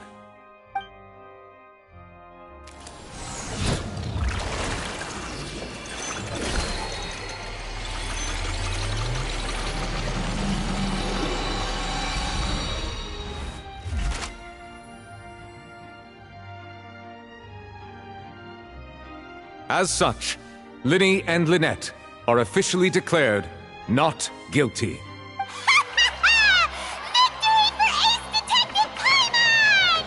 Great work, partners. Thank you all. Thank you so much. Next, I think we deserve an explanation, Guard Vaughn. How did you find the water from the primordial sea in Linny's baggage? Right! Your discovery caused me to make a serious mistake, you know. Or was that not a discovery, but false evidence that you dared to bring before this court? I suspect that the accomplice mentioned in Cowell's notes was not Linny, but you, yes? I'm sure you know what you must do to lessen your sentence. Speak quickly! Unless you want to earn yourself a one-way ticket to Coupon Town. I was just following orders. We were supposed to place blame for the serial disappearances onto Linny, and thus cause suspicion to fall on the Fatui. The higher-ups said this was the best opportunity to do so. And now that your plan has fallen through, and the secrets of the water have been revealed, you have become a liability to said higher-ups, yes? Therefore, you would be wise to tell everything you know, and seek the protection of the guards. Yes, I'll tell you everything I know. Our boss discovered that the water can cause people to dissolve. It can also be made into a potion, which when extremely diluted, can cause people to experience unforgettable exhilaration. We've been in this business for a while now, and have made decent more off it. The disappearances were also the boss's idea. I mean, this is the boss we're talking about.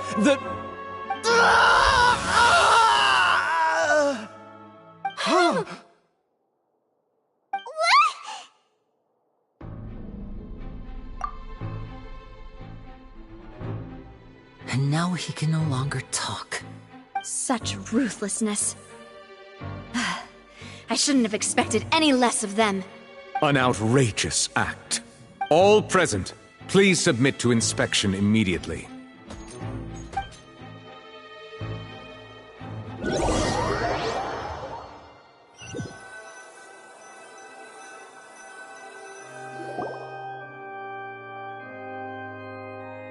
So, we're just going back now? That's true, but... Traveler, Paimon! Please wait. Linny... I know you may not want to speak to me right now. Maybe you don't even want to look at me.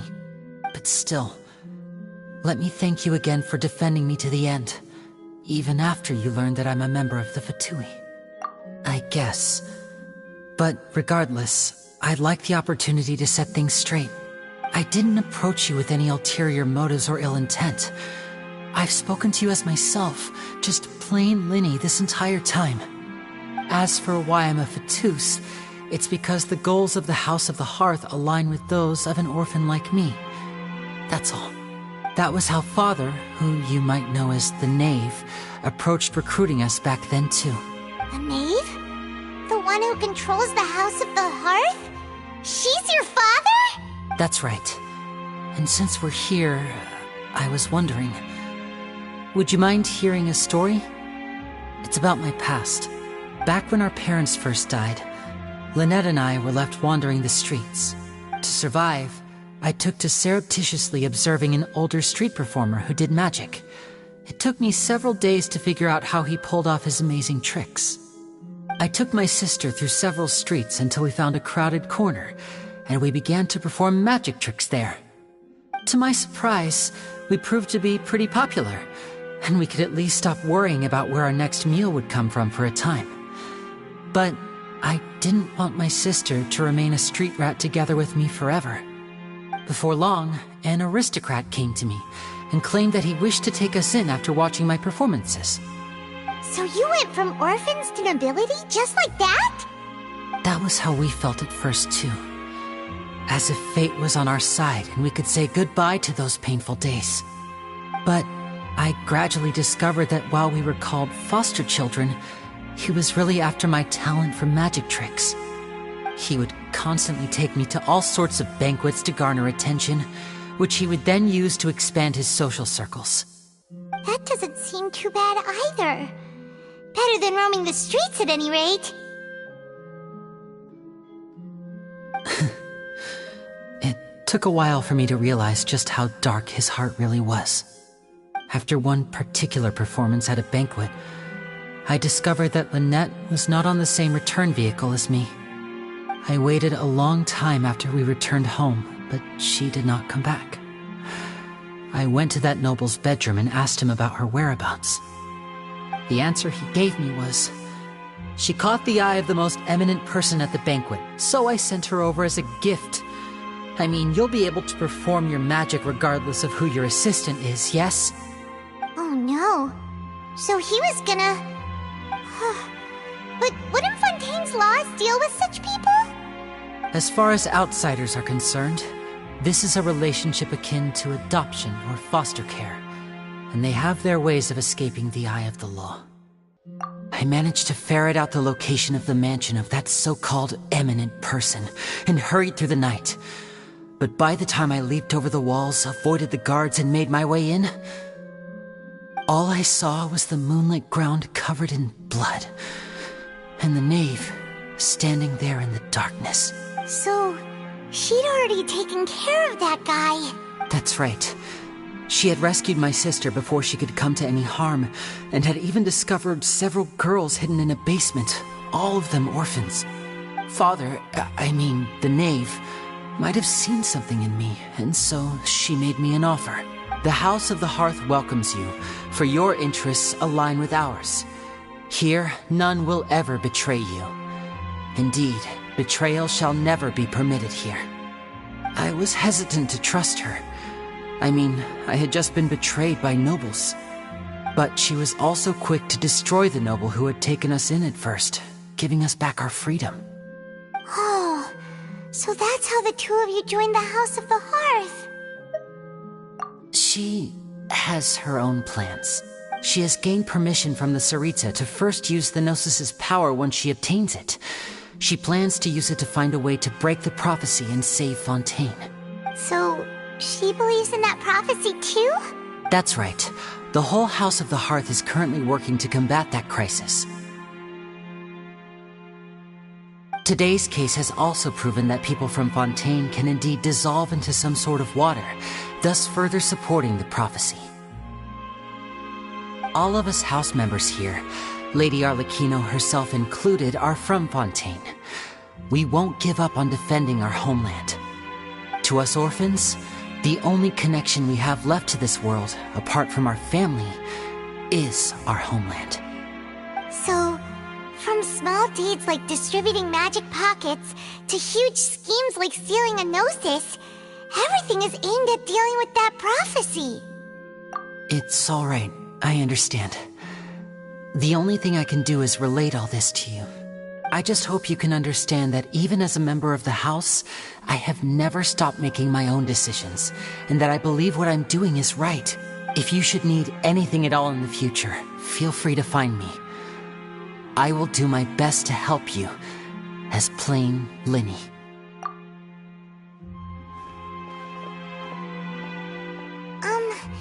Bye, Linny!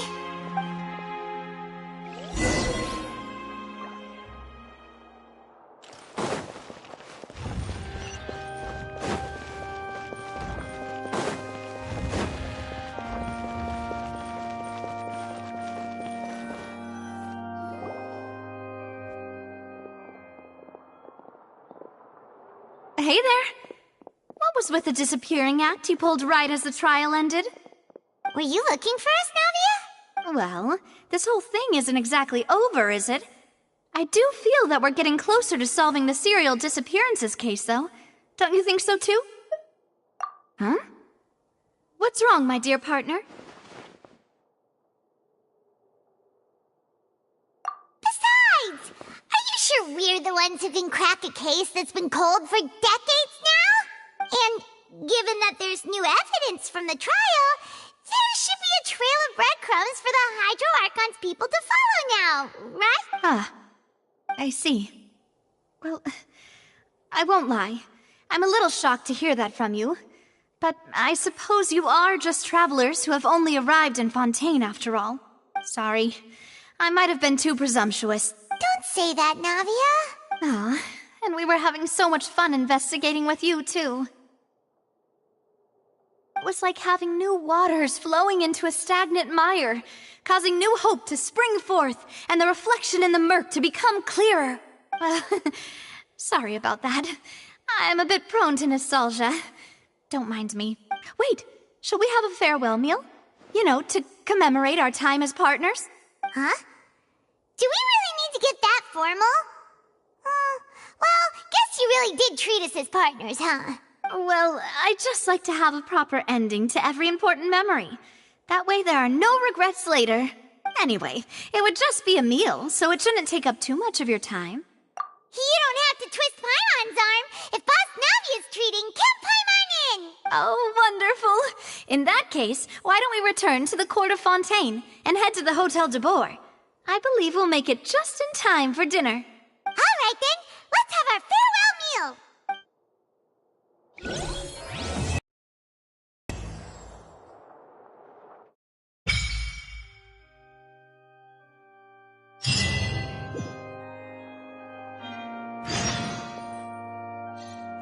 What?